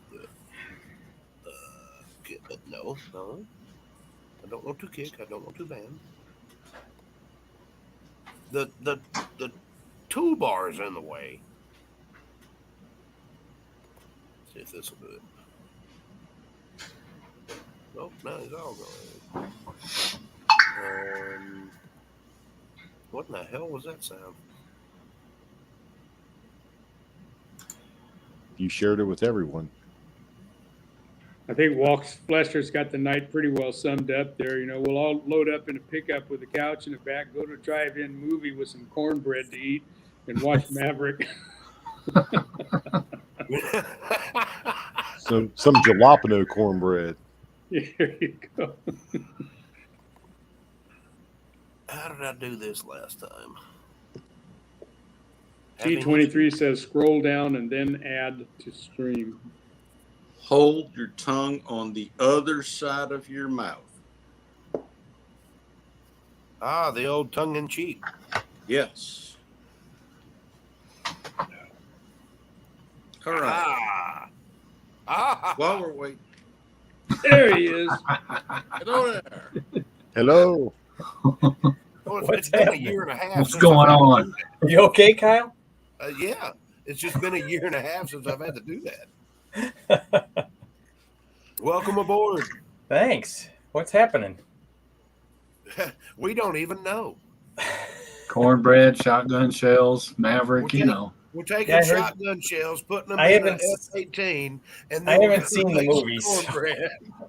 I haven't seen the movie. I just knew Jennifer Connelly was in it because, you know, I remember back in the 80s, the ones that caught my attention were Jennifer Connelly and Phoebe Cates. I had a thing for those brunettes, I think. Well, you got to go watch it. I think Maverick flies a Cherokee in this one. Oh, yeah. He does. You know, I think it's a 140, though. He's getting old. I don't follow Tom Cruise much. My understanding is he has a couple airplanes. I think he's got a couple of fighter airplane Mustangs or something. I don't really know. But That was his Mustang in the movie. Oh, was it? Yeah. Okay. Yeah, There's I didn't. another spoiler. Sorry. Oh, it's all right. I doubt I'll go see it. I lived on one of those boats for a few Right. years. A lot of you guys don't know, but Big E and I were on the USS Independence at the same time. That's awesome. I remember the stories. Yeah, so I'm not sure I've ever met him on the ship, but we were there at the same time. We verified the dates. I need to go through the cruise book and look in the engineering divisions, and I don't remember what he told me what division he was in, but I've forgotten. And I need to go and look and look at pictures. But I was in OC division in the trying to think of what year the cruise book was that I was in. It's 90, 93, 94, I think.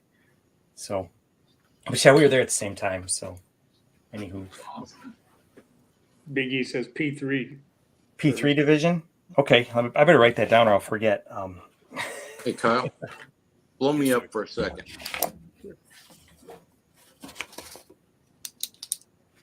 If I can remember how to do it. There All we right. go. Shotgun. Back to shotgun stuff. Let's see if I can get this right. Okay. There we go. There's one of those. And here's the one that normally comes with it. Get my finger out of it. This is the one that you can normally get out of the mold. But if you change the pins around, you can add a little bit more to it. Did you Nice. just go full Elvis ammo?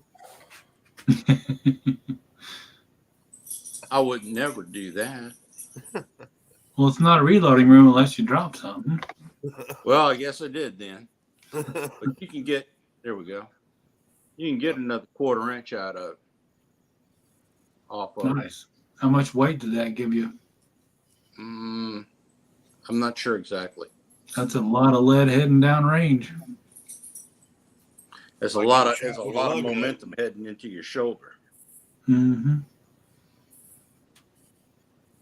6 segments.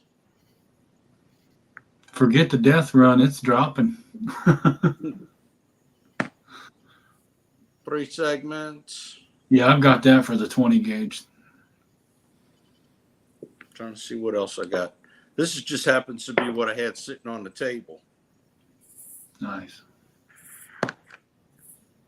Oh, like the DGS, Deadly Game Slug or Dangerous Game Slug. Yeah, that's it. Yep. Now I've got a question for you you guys out there that always play with lead. I'm trying. When Willie was here, we cast a bunch of slugs and buckshot and bullets and all that stuff. And he left me a surprise. I remember that. He took the floor mat that was transitioning between this porch and the pool deck and laid it up on the bench and put all this stuff in here.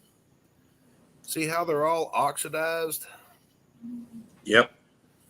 Now, can I put this in a tumbler for a minute? I would. Good. I mean, just try it. I didn't know if anybody knew if it would hurt anything or not, but Don't breathe that dust. oh, there's a whole. Hang on. They got wet. They got damp. Yep. And they're I didn't know they were there. It's kind of scrolling back in the chat here. A few people said hello to me, and I didn't see it. Lead Bullet Junkie and Lakeview Outdoors, GGW. Couple other people. So hello, everyone. This is full of 44 Magnum hollow points. Willie just had a blast. He left you a glitter taco, as I remember. Jeez, there's a fire hydrant slug, 44s, 45s, 40 cals, 38 specials, 9 millimeters. I mean, and I found all this after he went home, and I was like, why didn't you tell me that stuff was out there? I just thought it'd be fun when you found it. I went to grab that little carpet and put it down on the transition because when it rains, this tile gets pretty slick. I I went to grab that thing and lead went everywhere. Hey, Kyle, Like what you joke. do you have any double aught? Double? No, I got number 4. Well, yeah. From Number 4 double aught, either one of them. Put them in there and use that as tumble. media. Yeah, There you just go. something to tumble, and but make sure that they're real dry. And what it'll do is it'll burnish them. And the worst it's going to do is come out looking like it looks. The worst that it can do is mess it up, and I'll just remelt that 30 pounds of lead that's sitting right there. I think once you do that and powder coat them, you'll be just fine, sir. Yeah, I Yeah. do too. You know, and at best it'll come out shiny looking. I've got I think a it will. bunch of double alt that I cast up out of James Pollard's mold that he sent around. I've put some of the walnut media in my dry tumbler. Sorry, the wet tumbler, but dry, just to clean up some of that same situation. I've never had good luck. Never had. That's not No. a good way to do a sentence. I've never had good luck using. Stay in school, people. Stay in school. Yeah. Marine. Do not chew on lead. Marine. Lead. I'm Air Force. Oh, that's right. Yeah.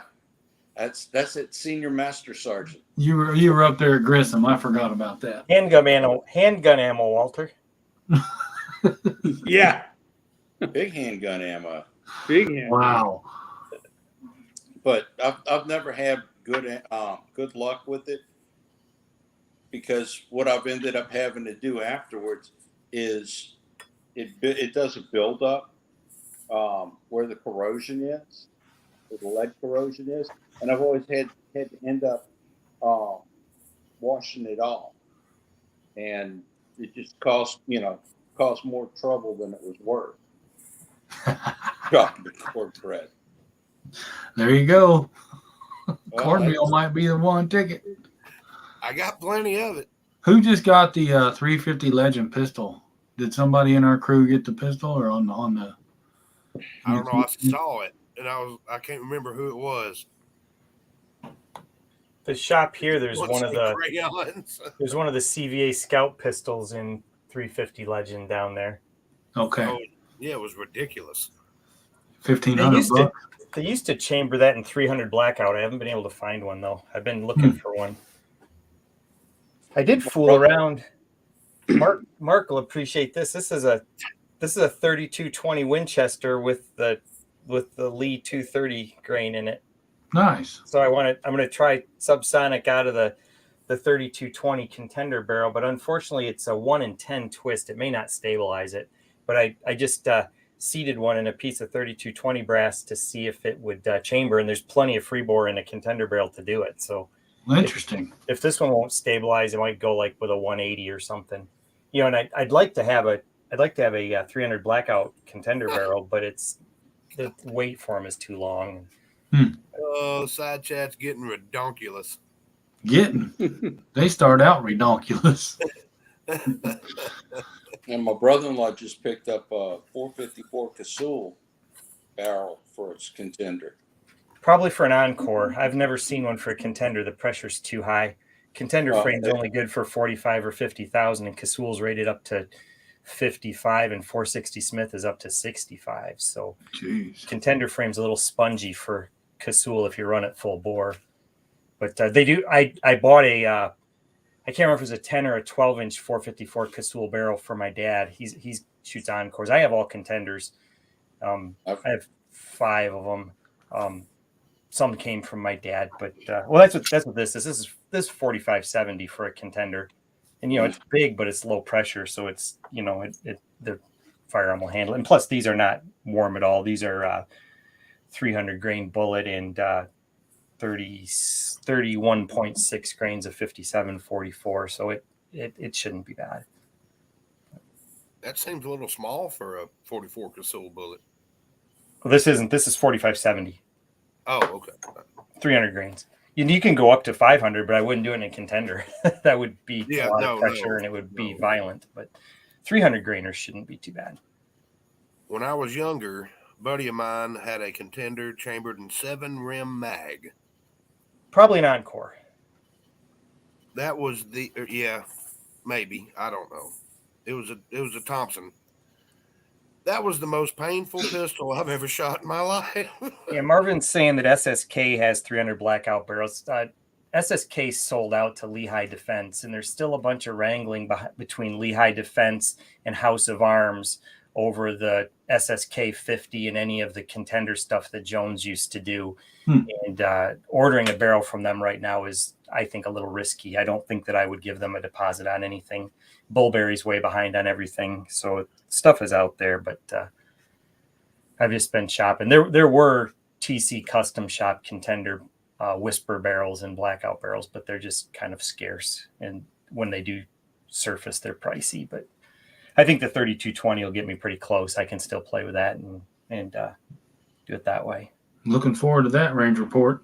Yeah, I don't know when I'll get around to it. I've got a silhouette match tomorrow, so I just loading 4570 to kill time, but I'll probably shoot 3220, 270 Ren, and 357 max tomorrow, maybe around a small bore. Last week I had one and I shot field pistol with Ruger Security 6-inch Security 6, and that worked well. But it's funny because last month I ran out of time and I didn't load ammo, and I went to the match and I didn't have anything ready to shoot in field pistol, so I just threw a K-frame in a 67 no dash, a stainless 4-inch. I shot 148 grain wad cutters with 2.7 grains of bullseye and shot field pistol with it. And it was funny because I'm setting up to shoot the 100-yard rams, and one of the guys are like, "You're going to shoot that with those wad cutters?" I'm like, "Yeah." I said, "I do it at my friend Mark's house all the time." I said, I can hit an 8-inch disc about 3 out of 10 times, about 30% of the time. The guy looked at me with like I was nuts, but I got 3 rams. I said, "See, I don't know why I hit 3 of them." I would have liked to hit them all, but it's fun to shoot that light stuff because you lob them out there and they hit the targets and they go clank and they kind of like, it's fun. Ultra could maybe nope. Yeah, the ones that I hit, they went down pretty clean. One of them I was to the head end of the ram. I don't remember if it was in the first bank or the second bank, but it spun him, but he did go. It spun and those rams have 2 feet, so they usually go even if you spin them. On the small bore course of fire, though, the ram is only got 1 foot. It's 1 long foot. I have spun them on the rail and had them stay on. So that's kind of one of those things that's disappointing. You hit it and it goes tweet. So, Minute of cornbread. Minute of cornbread. Yes. We're not going to get rid of this I cornbread. like cornbread. And you guys are talking about Jiffy Mix. Jiffy Mix is made like 20 miles from here. It's made in Chelsea, Michigan. The kids in elementary school always go and tour the plant, and so at least once a year your kid brings home Jiffy Mix from school because it's a field trip, and we used to go over there. My son used to like to go over there and just watch the trains when they were moving the hopper cars to, the corn and stuff that they haul. And some of the cornmeal that comes in, it's already processed. And of course it leaks out on the ground and guys scoop it up and use it for deer bait and stuff. It's funny. I'm telling you, I'm not knocking Jiffy Mix, cornbread mix. I'm not knocking it at all. I get home from work, I'm tired, want some cornbread to go with whatever I had in the crock pot all day while I was at work. Done. It's pretty good. It's easy to make. I mean, that's a good thing. And they used to make a lot more mixes. They used to have cake mixes and stuff too, and they all came in those same little blue and white boxes. Hey, Hot Pot, I'll tell you too. Don't put it in the mix, but just sprinkle a little sugar on top and then bake it. Yeah. I don't like a really sweet cornbread. Needs jalapenos in it is what it needs. Yes. That's why the jalapeno to it too. Yeah, that's what makes it good. Get that contrast. So, I know I like some of the other channels you see guys doing barbecue all the time. Down there, do they do jalapeno cornbread at the barbecue places? That's kind of a staple around here. Oh, yeah. If you go to a barbecue place, they always have jalapeno cornbread. Oh, yeah.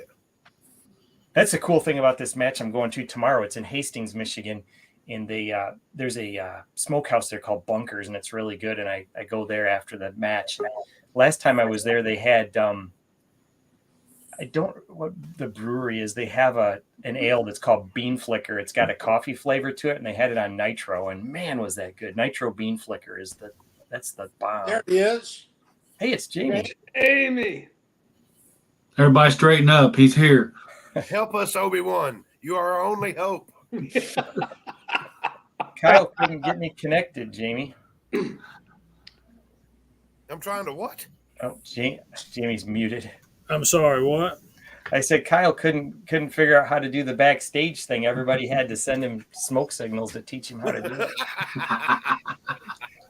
Smoke signal. That's great.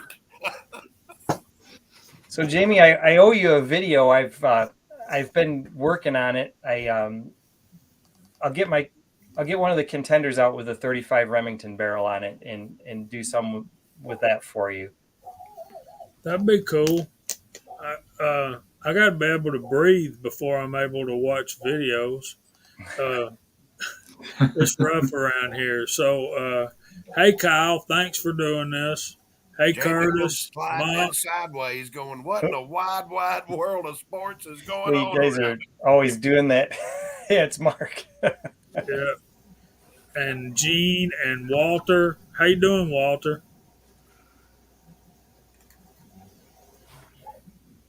Hello. Bulldog, how you?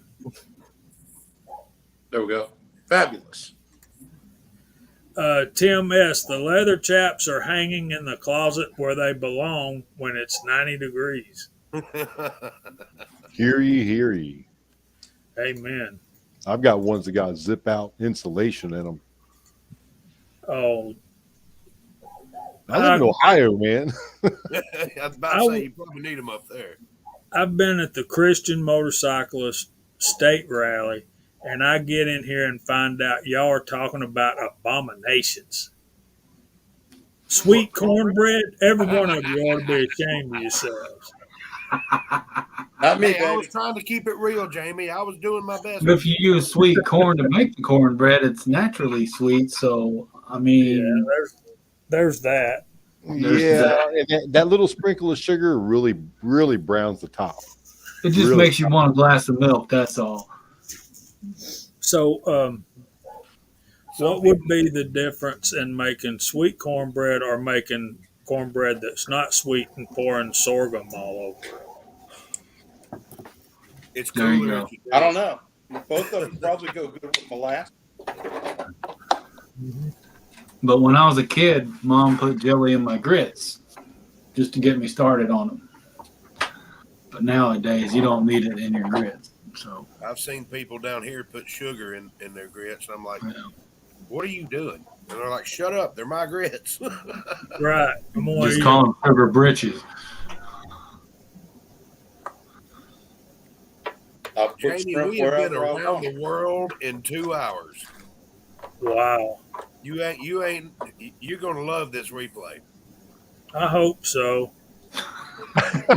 You're going to be like this the whole time. Oh, my We've God. talked about just about every subject you can think of, including We went reload. from competition shooting to shotgun loading to the cornbread to butter and margarine. Where else did we go? Drive-in Dirty movies and Yeah, Maverick. drive-in movie theaters. I mean, we've been around the gauntlet, man. It's been a wild ride. Glad you're here. You Uh, give us an update, or are you prepared for a quick update on the giveaway numbers, or no?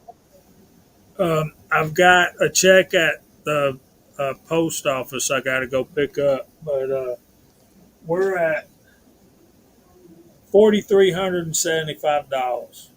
So close. And I would love to get to $5,000 before next Wednesday at midnight. If we don't, we don't. But Thank We you got all for watching. for it. Thank you all for donating. yeah, there's been a lot. And what I wanted to do was have a banner going across the bottom of everybody that's donated prizes or parts to the rifles and stuff like that. maybe we can do that as we're doing the giveaway next week. There you go. Yeah, good idea. So what night are we going to do the giveaway? Friday night? Next Friday night. We're doing half of it on this show and then half of it on foreign and domestic. Jamie, Yes. how short are you of your goal? I'm not sure because I've got to go to the post office box. There's probably one or two checks there. But we're at 43.75 before I get those. So we're like $525, $625. So I think If your viewers tonight in this chat will get you to within 500, I will cover the last 500. Whoa. Wow. That's great, Curtis. Y'all hear that? We need some. Is amazing. That is amazing, Curtis. So start contributing, folks. As soon as Jamie thinks he's within 500, I'll commit to sending the 500. I hear the phone's going crazy. Oh, we got people in the back. We got people in the front. They're busy. Everybody's on the phones. Come on, babies. Let's go. Old telethon, man. Thank you, Curtis, for stepping up like that. That's pretty awesome. Yeah, it is. I appreciate that more than we can say. Come on, guys. Let's make Curtis spend his money. I'll spend the money anyway, but it'll be spent on the charity if the guys step up and get us within that goal. GGW says there's a check for 100 already in the mail, so it may be in the mailbox. GGW's got 100 on the way. I think Tommy Boy's got a check. We don't have enough subscribers, Tommy Boy, to add super chat. I'll put 20 in tonight after we get off of the chat. All right, so there's 120. Do the math. We need $5 to be within. I got 130. Balloon, Yeah, I'll do are you 30. in for $5? Are you in for $5, baby girl? I'm in for 30, Jamie. Okay. That'll get us there, Curtis.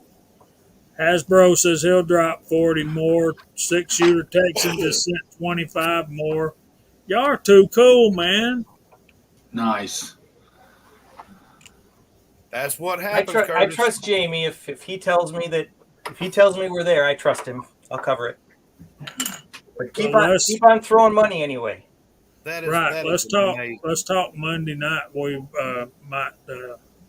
have a good total by then. That is amazing, Curtis. That warms my heart. Thank you, Curtis. Very humble. I'll do it for Willie's family. Big E wants to know how to get it to you. Look Uh, at the banner at the bottom of the screen, sir. yeah, look at the bottom. Just use the Zelle or the Cash App to my phone number, or I think Cash App's my email address. Is that right, Gene? I typed in your phone number and you came right up. Yeah, I did the same thing. I don't remember which one I used. It's on Zelle. Zelle and I've got my notepad. I got to write this down. Big E says, "What Zelle the or heck Cash is App that?" to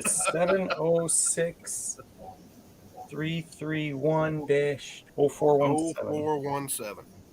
So I owe for Willie. Okay. With the Zelle that you put in a bank account and they do a deposit, or do you have to use a credit card? How does that work? you just What it bank sends. do you use, Curtis? Say again. What bank do you use? I use Fifth Third Bank, but it's actually what it's actually 1 2/3, but somebody didn't know their math, so they call it Fifth Third. That makes sense It to should me. have an option for Zelle. Like I use Wells Fargo, and Okay. it's already in there. I think Fifth Third does have that. Okay, they probably can just use my checking account number. Okay, yep, I'll figure it out. If I had my phone, I just posted William C. Chapin's channel, folks. Okay, the P.O. Box Anna Lee is 415, not 475. So that's 415. Post Office Box 415. And the rest of it is right. Is that Rome, Georgia? Silver Creek, Georgia 30173. Okay. If I can't Chico figure out wise. if I can't figure out the Zell, I'll just send a check, one or the other. That's fine. Hey, Thanks. Chico. Thanks, All right. Chico. Woohoo! Go Chico. Jump on in here when you can, Oh, boy. Chico. Good job. Y'all are freaking awesome. This is amazing. This is amazing. Bewildering. How about that? Bewildering. I like it. I like it. We're a bunch of rednecks down here. We don't speak that kind of language, Gene. So whip out your thesaurus and surprise me. How about darn tootin'? You got that one? I will give you that one. This is darn. With all of the donating that's going on, Chapin's only going to be on the hook for about 47 cents by the time the night's over. I'm giving the full $500, Walter. I made a commitment. Oh man! Oh, my goodness. I'm even more impressed now. I'd do more if I had it, but I don't. Dang Skippy, don't get lippy. I donated once to have one entry into it. I figured, I donated enough stuff to it. I didn't want to. I just wanted a chance to win something. I donated just enough the first time to get 2 entries, and then I donated just enough the second time to not get 2 entries, just to make Jamie whip out a calculator. You ain't right, man. Yeah, Kyle's got like 3 1/4 entries. He'll almost win the gun. Right. I've also got a bunch of stuff in there too. So I bet you Kyle wins an SKS Bulldog. Wouldn't that be the stuff if Kyle wins an SKS that he donated? He'll get to Jamie, visit we still it got on to pick that alternate thing out, man. weekends. He'll share it with 3 other people, but only on alternate weekends. Oh my And goodness! Wednesdays. Anticipation of the SKS. G23, you serious, man? He's looking for work. Yeah. Oh man, I hate that, man. I'm sorry. no kidding. All right, I missed what happened. He took a voluntary leave of absence from his employment. Oh, Gotcha. I hate that. So we're I missed what overtime, happened, y'all. too. I didn't mean to jump in here and make us go late. Nah. Y'all want to hang out a little bit longer? Y'all think we need to cut out, or If we got people that are still throwing down, I'd say we keep going. Make it a telethon. You can do some Jerry Lewis stuff, can't you, Jamie? Jamie Lewis. I wish. Jamie's kids. Jamie Lewis. Got to do the Three Stooges stuff here. Yeah. And Tommy Boy, yes, foreign and domestic. That's the Scottish Americans chat. Yeah, we got to. If we talk, Right. we keep going. Walter getting Oh, going Three Stooges on us over there. wash my hand. Wash my hand. There you go. All right, I'm gonna try not to get lost here. Hasbro said hang out there. I'm sorry, Bulldog. Go ahead. I said I'm gonna try not to get lost here. If I do, I'll be right back. Well, turn on a flashlight, man. It's dark in there. He said if I get lost in here, I'll be right back. Jamie, you missed out on my handgun ammo. Let me see what you got there, bud. You got some long Tom 45s there. What is that? It's 4570. Oh wow. Did y'all see Smith and Wesson's 350 Legend revolver that came out this past week? I haven't seen Smith's revolver. I did see the what's that? There's the other big the BFR. Yeah, they do that one, and then I looked at a CVA Scout pistol in 350 Legend, which I wasn't in the market to buy it, but I've been telling the guys I've been looking for one of those in 300 Blackout, but I haven't been able to find one. So, but I don't know if you can see the head stamp. It probably doesn't pick that up. But. No, it couldn't pick it up. But anywho, yeah, I grabbed a one of the fellas that I shoot silhouette with. He's saying this is his last year, and he's been liquidating stuff, and he keeps sending me emails, and he sells things way too cheap. So I keep trying to pay him more than he asks. But at the last weekend, he brought a really nice stainless first gen contender with a 4570 barrel. So I grabbed that from him, and a bunch of other stuff too, a bunch of reloading stuff, in various dies, presses, just the whole assortment. And I bought a 4956 French Moss from him. That's a really nice one. He bought it right when they started to import them through Century, and it was an Arsenal rifle that then was surplus. It's a very, very nice rifle. It had everything with it. It had the bayonet and the night sight attachment and the broken case extractors. And it's already been modified with the light firing pin and return spring, so it won't slam fire like they do so often. And a whole bunch of brass. He must have given me 500 rounds of brass, and then when I got home, I found out all the brass was primed.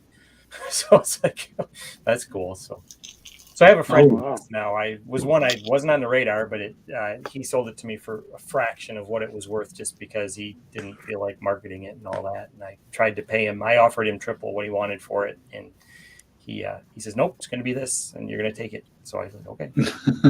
Okay.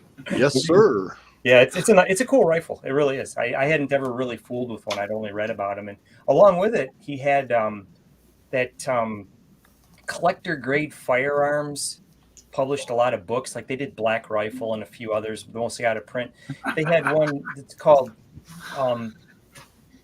something or other Promise, and it's all about all of the French autoloader military rifles. And that book's out of print, and he gave me that book with the rifle too. So I think the book might be worth more than what I paid for the rifle.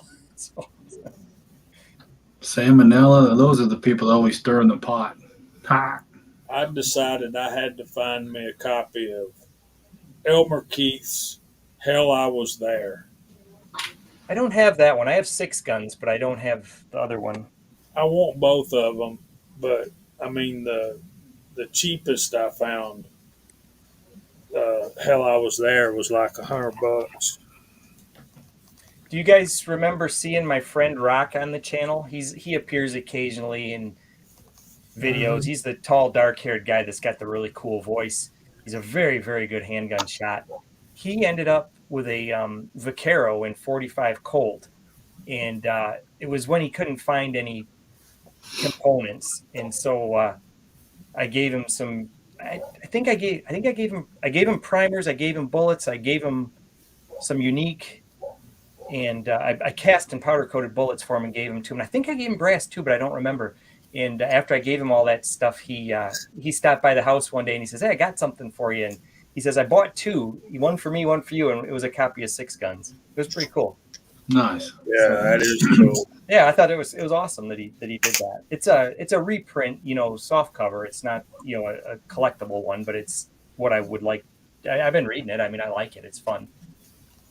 There's some cool pictures in there that for some reason, he and other guys used to do a lot of their load testing on playing cards. They'd shoot at playing cards, and it's funny because the book has a bunch of pages that have pictures of playing cards with groups printed on them. It's funny. I wouldn't want to be the dealer when they were shooting them. I think that's pretty cool. I know why they do it. It's got to be fun. I mean, that's a pretty small target when you think about it for a handgun. And then they have, I've never quite caught on, they have a lot of things where it's like a outline of a hand that they shoot at or something. And I haven't. I had to go get the book and show you because I don't understand what it's all about. Maybe if there's some guys that are Elmer Keith guys or cowboy guys, maybe there's something to that. You know, why they shoot at outlines of hands. I don't know what that's all about.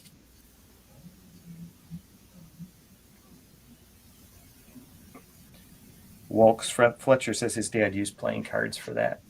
I remember when Fortune Cookie 45 LC used to always cut the slit in the backer, and he'd try to shoot at the cards on edge. That was one of his things he was always doing in his videos. It was kind of funny. Old 22 Plinkster does that really well. With the Shooting 22. Yeah, shooting the playing cards. Yeah, so maybe at the September military rifle shoot, maybe I'll take that French Moss and see if I can do something with it. See how it shoots it. See how it shoots at 200 yards. You got a show and tell video coming up yet? I probably should. I haven't. The bench that I use for that's got a model airplane all spread out on it right now. So I got to finish that up. It's almost done. I got to finish that up, and then when it's done, I could probably film Gotta it. Gotta have more than one iron in the fire, you know. There's a lot here, that's for sure. But the silhouette stuff's been taking up most of my shooting time this year. I've jumped. I'd say tomorrow is my 8th match this year, so it's been doing a fair amount of that. I really enjoy it. It's fun. It's a shame that the sport is slowed down so much. You know, back in the 70s and 80s, you'd get 60, 70 entries, and they'd shoot multiple classes. Now you might get 10 or 12 people. It's really slowed down. But the one club that I shoot at, that I went to last weekend, the range is just beautiful. They have out to 500 yards. They do U500. So, you know, shooting the 500 yard ram. I haven't done U500 yet. I've done big bore, but I haven't done U500, and I haven't done half scale either. But I've been shooting field pistol and small bore and big bore. But I think I could probably stretch the 30 Harrod out for the U500. If not, 7x30 waters works. So something that shoots kind of flat. My dad has a Contender with a 7BR barrel. I could steal that for the weekend and shoot that. Or I said Contender Encore. He has an Encore with a 7BR barrel. That would be real good. Heck yeah. That's tough, James. I'm sorry to hear that, buddy. And I agree, Walks. I like 44 Special, but I've really never owned a 45 Colt. So I do have a 44 Special, but I have not shot 45 Colt. So have you had the 44 Special at the range yet, Jamie? I have once or twice. Yeah, I really like that GP100 that I have in 44 Special. That's a lot of fun to shoot. I knew the pistol had some what's the word? It was important. It was a limited run of a fairly important configuration, but had some prestige. I didn't really understand it until I got it. So I'm still doing some research and figuring it all out, but basically, and probably some of you guys will know better than me. The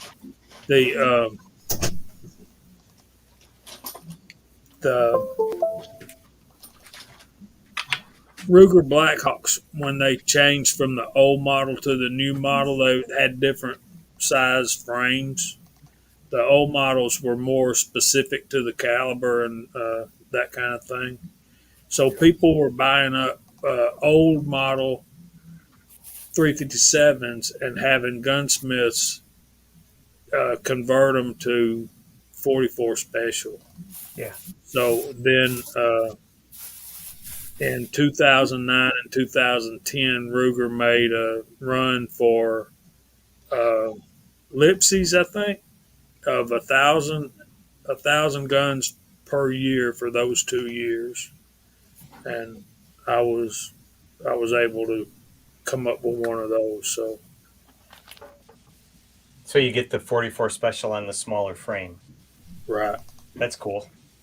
That's real cool. Curtis, I did go back and rewatch that series that you did with your 44. That was like my 100. first. That was like my first YouTube series. That was a long time ago. When you mentioned it the other day, it didn't jive with me. I didn't remember. I went back and started looking at the series, and I had seen it. I had comments that I'd made on almost every one of them. I'm like, how can I forget that he did this? Yeah, that was some of the first ones that I did.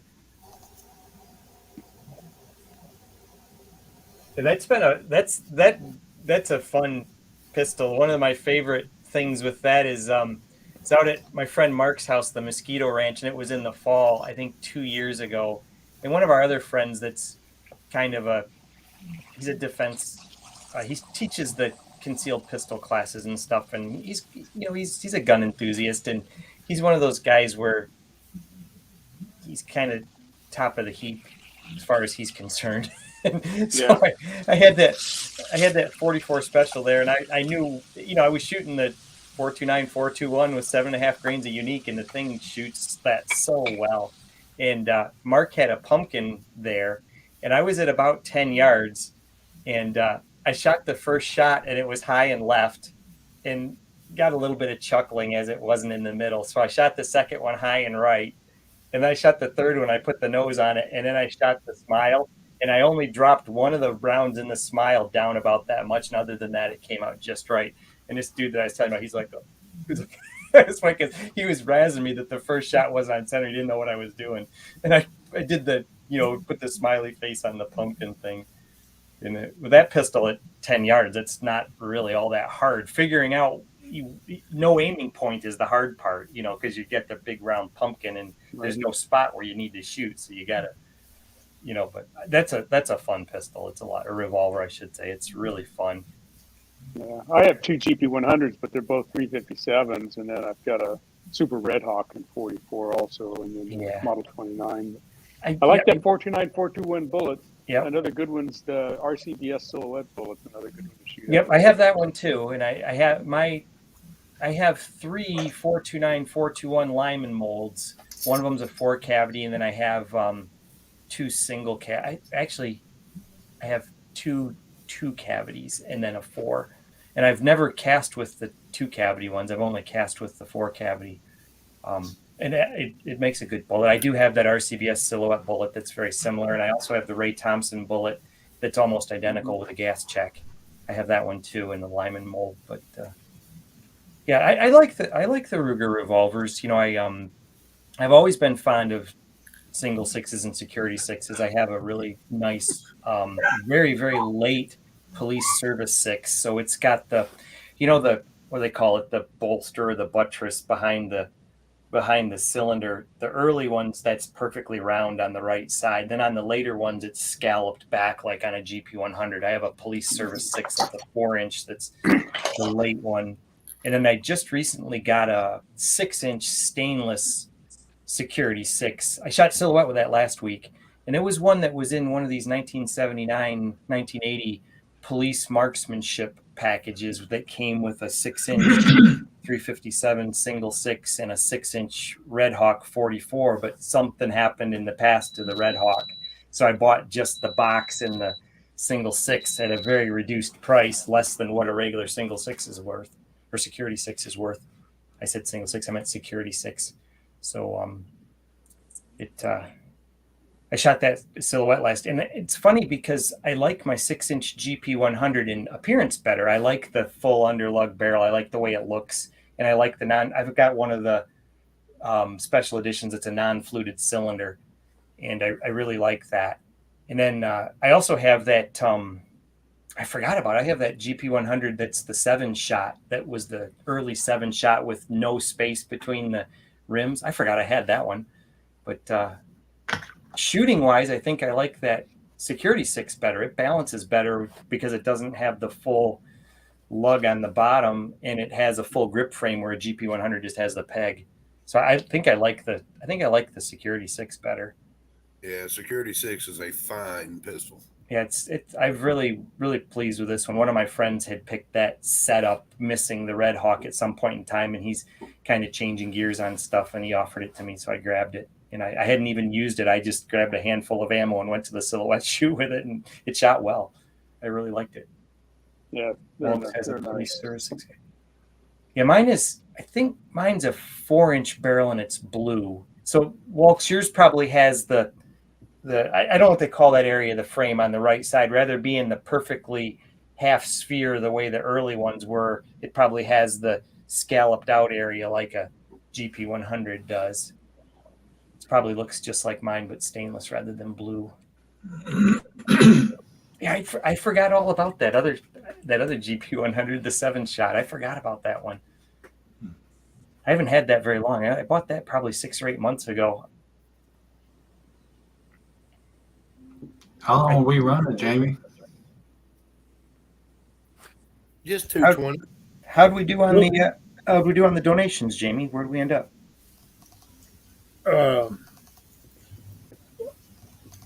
I don't rightly know. I know that we've got 3 more donations on Zelle. $105 total. Very cool. Cash App, we got another 120. So we got $225.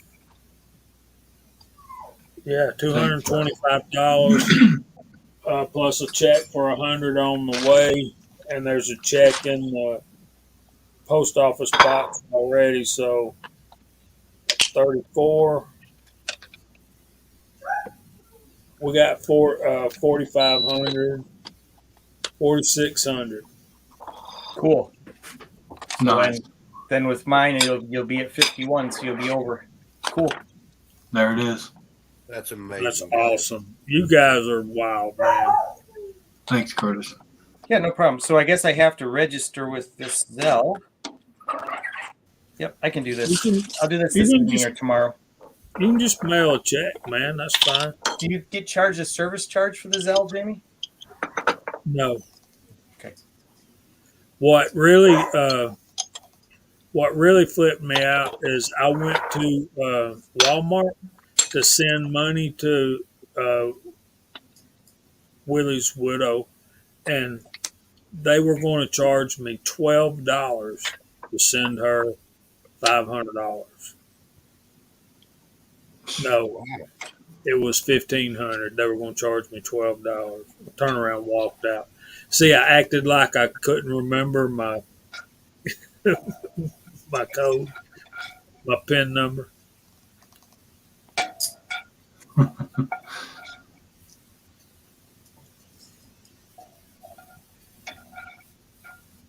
Okay, here's the list of banks.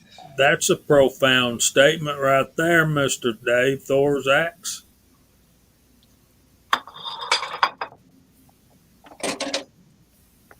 Don't sugarcoat it, buddy. That is a bold statement right there. Well, he did put the $sign between Smith and Wesson as well. Yeah, he knew what he was doing. Because I was looking at a 44 mag the other day, and it's like, woo! I love my Ruger Red Hawk. It's more than I should have got, but because it's got like what, an 8-inch barrel on it, Jamie, 7.5, 8-inch barrel. It's hard to tote around with you, but it's like holding a rifle in your hand. You do your job, it'll do its, especially if you want to destroy your chronograph.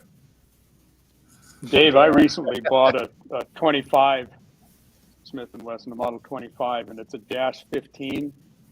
It is nowhere near the quality that my 29-2 and the 27-2 are.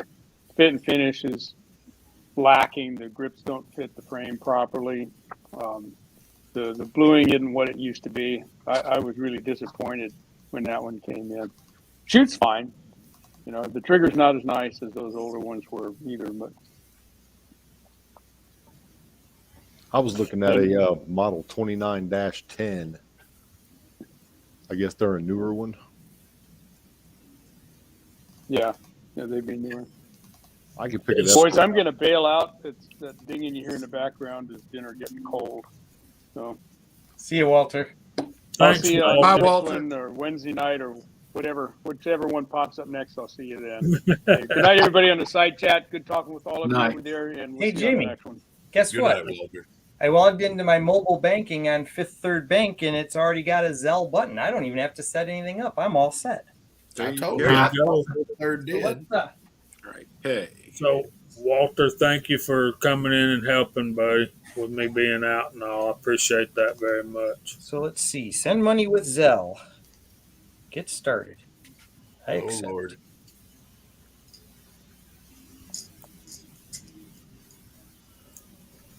That's what I'm after, hobbies. My my Ruger Blackhawk is 44 special. I want another Blackhawk to go with it in 44 Magnum. And then my local gun store has a Rossi 44 Magnum, but it's beautiful. It's stainless steel. It got the best wood I've ever seen on on one of those Rossies.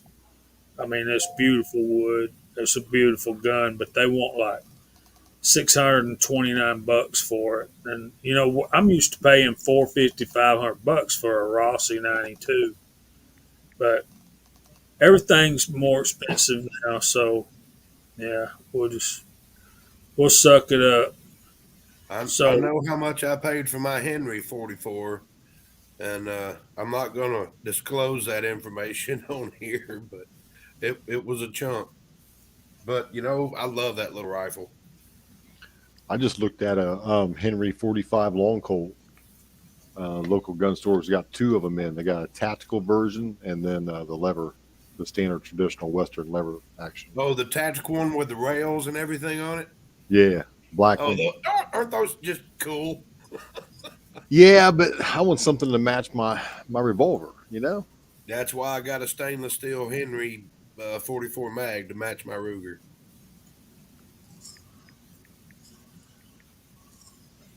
Big E, if I'm having trouble justifying in my mind buying a Rossi for $630, Walk saying don't buy a Rossi.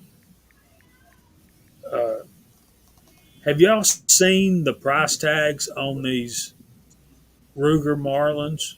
They're like $1,500. For a Remlin? Yeah, Whoa. they're like. I seen one the other day. I got an email from Smoky Mountain Guns and Ammo, and of course it was brand new and beautiful laminate stock, stainless steel gun, 4570s, the only ones they're making right now, and it was that Lakeview. It was that model, and it was $15.95, I believe. Good night, Walks. We're going to say good night too. It's 10:30, so we need to get off of here and We clear. went over for good reason, though. Oh, Yeah, Hasbro, as far as I know, Henry does not make a side loader 44 mag yet. The one the one that I just recently purchased is it's got the ramrod. what I'm talking about, Big E, as far as that comment's concerned, right there, is I have a Ruger American, and I'm really liking that Ruger hammer forged barrels. Those are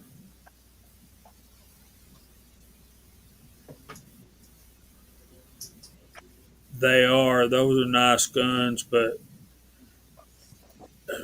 Chico, Pastor sent me a text the other day where a guy had one of those for $750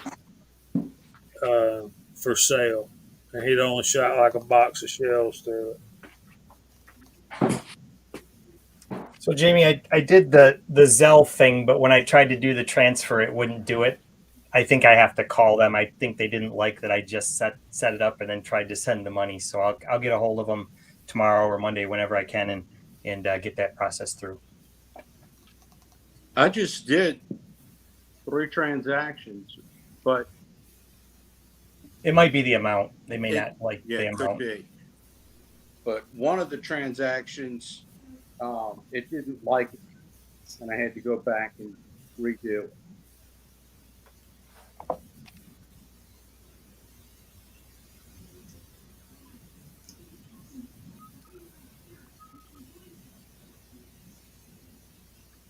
There you go. They'll shoot.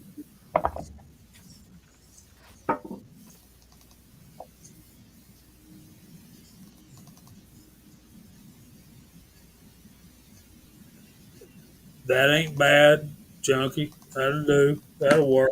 So let's go through the room, say goodnight, y'all. Bulldog, you want to start us off, buddy? What you got working on? Not much. Like I said at the beginning of the chat, I got a keg of powder in today. Long shot. Cool. Hopefully, I'll get around to working on some of that. Put some of these things together. Some shotgun stuff. Maybe some 9mm. I bet you're ready to send a rifle and a blower out too, aren't you?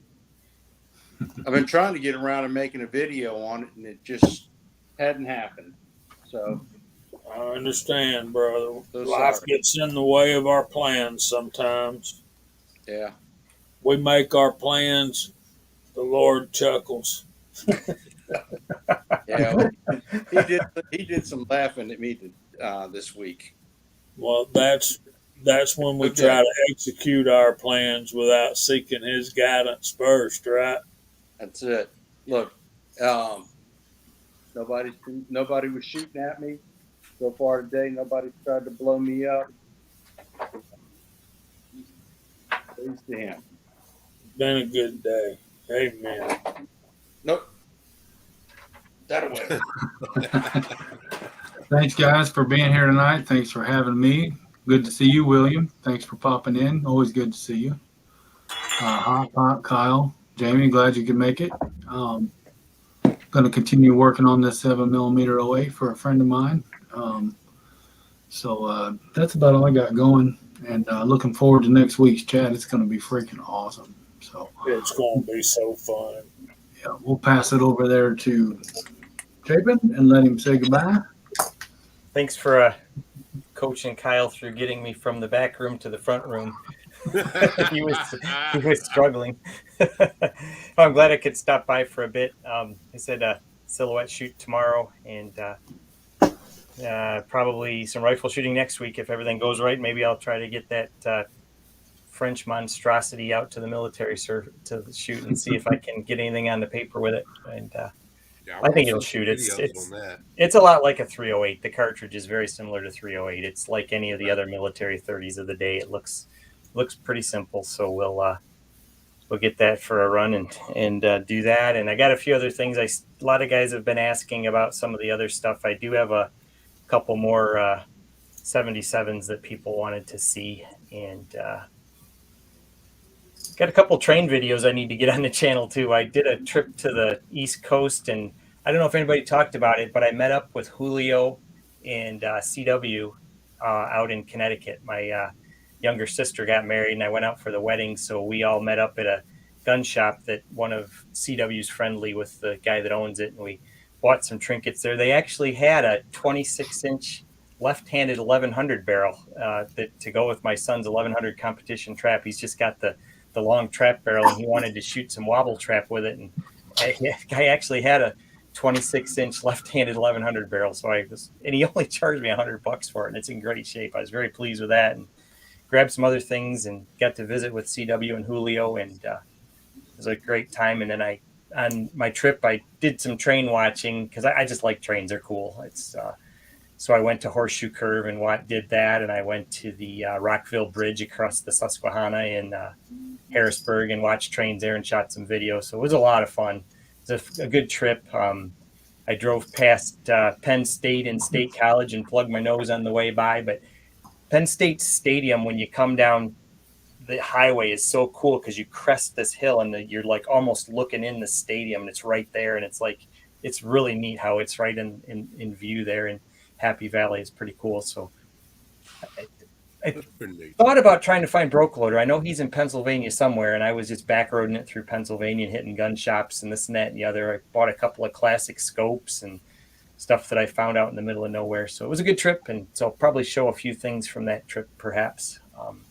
I don't talk about that stuff when I'm gone.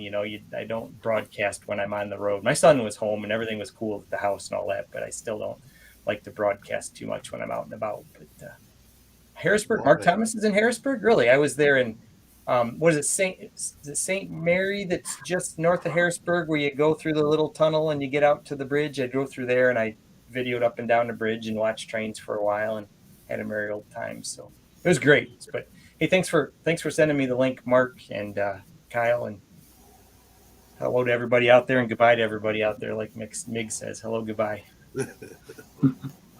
Thanks for being here, Curtis. Mr. Gene, what you up to, buddy? Well, Mr. Jamie, good to see you made it tonight. We've had a really, really good chat. I'm still showing 28 people in the side chat, which is crazy. Man, really doing a good job with the Willie fundraiser. It's fantastic. It's so humbling to watch all the tribe come together, for a fallen brother. It makes you think, doesn't it? Really does. It's good to see you four together, Gene. So I had a great 3,000 subscriber giveaway this last week. Been doing a lot of reloading. Got an IDPA match to shoot tomorrow.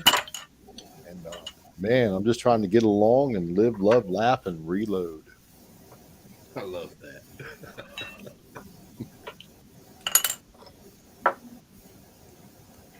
Thanks for being here, Mr. Gene. We appreciate you, brother, as always. Thank you. I'm looking forward to getting up there. Kyle, what are you working on this week? You're overdue a video, aren't you? I am. My spot was stolen by the crazy Scotsman. I'll get it up now that he's home. He can enjoy it a little bit more. Man, it just warms my heart what this society can come together and do. I mean, it's amazing. And Jamie, I want to thank you for bailing me out a little bit. I was stumbling through it. I could make it happen, but there was issues. You wasn't here at the beginning. I saw that you posted a link. I said, oh, well, maybe he's going to be here. And then I went, he's not on here yet. So it was a mad dash to get everybody in here, but we pulled it off. And I just tried to have everything set up for you, so all you got to do is click buttons at that point. Yep, and thanks to Mr. Chapin, we have actually more than surpassed our goal. We surpassed our second goal for Willie's family, and I'm very appreciative of that, sir. Welcome. Just want to say thanks for everybody being here, and everybody have a good night, and we'll see you next Friday. Very good. Thanks, side chat. Thanks, panel members. Thank y'all for being here. We're over so much, but I won't go through all the live streams this week, except to say Gizzard Gary is live now. Check us out Sunday night on Foreign and Domestic on the Scottish American channel. Gizzard Gary. Who's Gizzard Gary? I haven't heard of that one. He's pretty cool, man. Yeah. They do gun stuff and all. They do some giveaways and stuff over there. They come on when we go off on Friday nights, and I done burned into 40 minutes of his time. So, sorry, Gary. Anyway, y'all check the live streams out. Remember, tomorrow night, G23 at 6, Uncle Jim at 8. We hope the Lord blesses y'all all real good, and if He's willing, we'll see you next Friday night at 8 o'clock. Say sure. good night, y'all.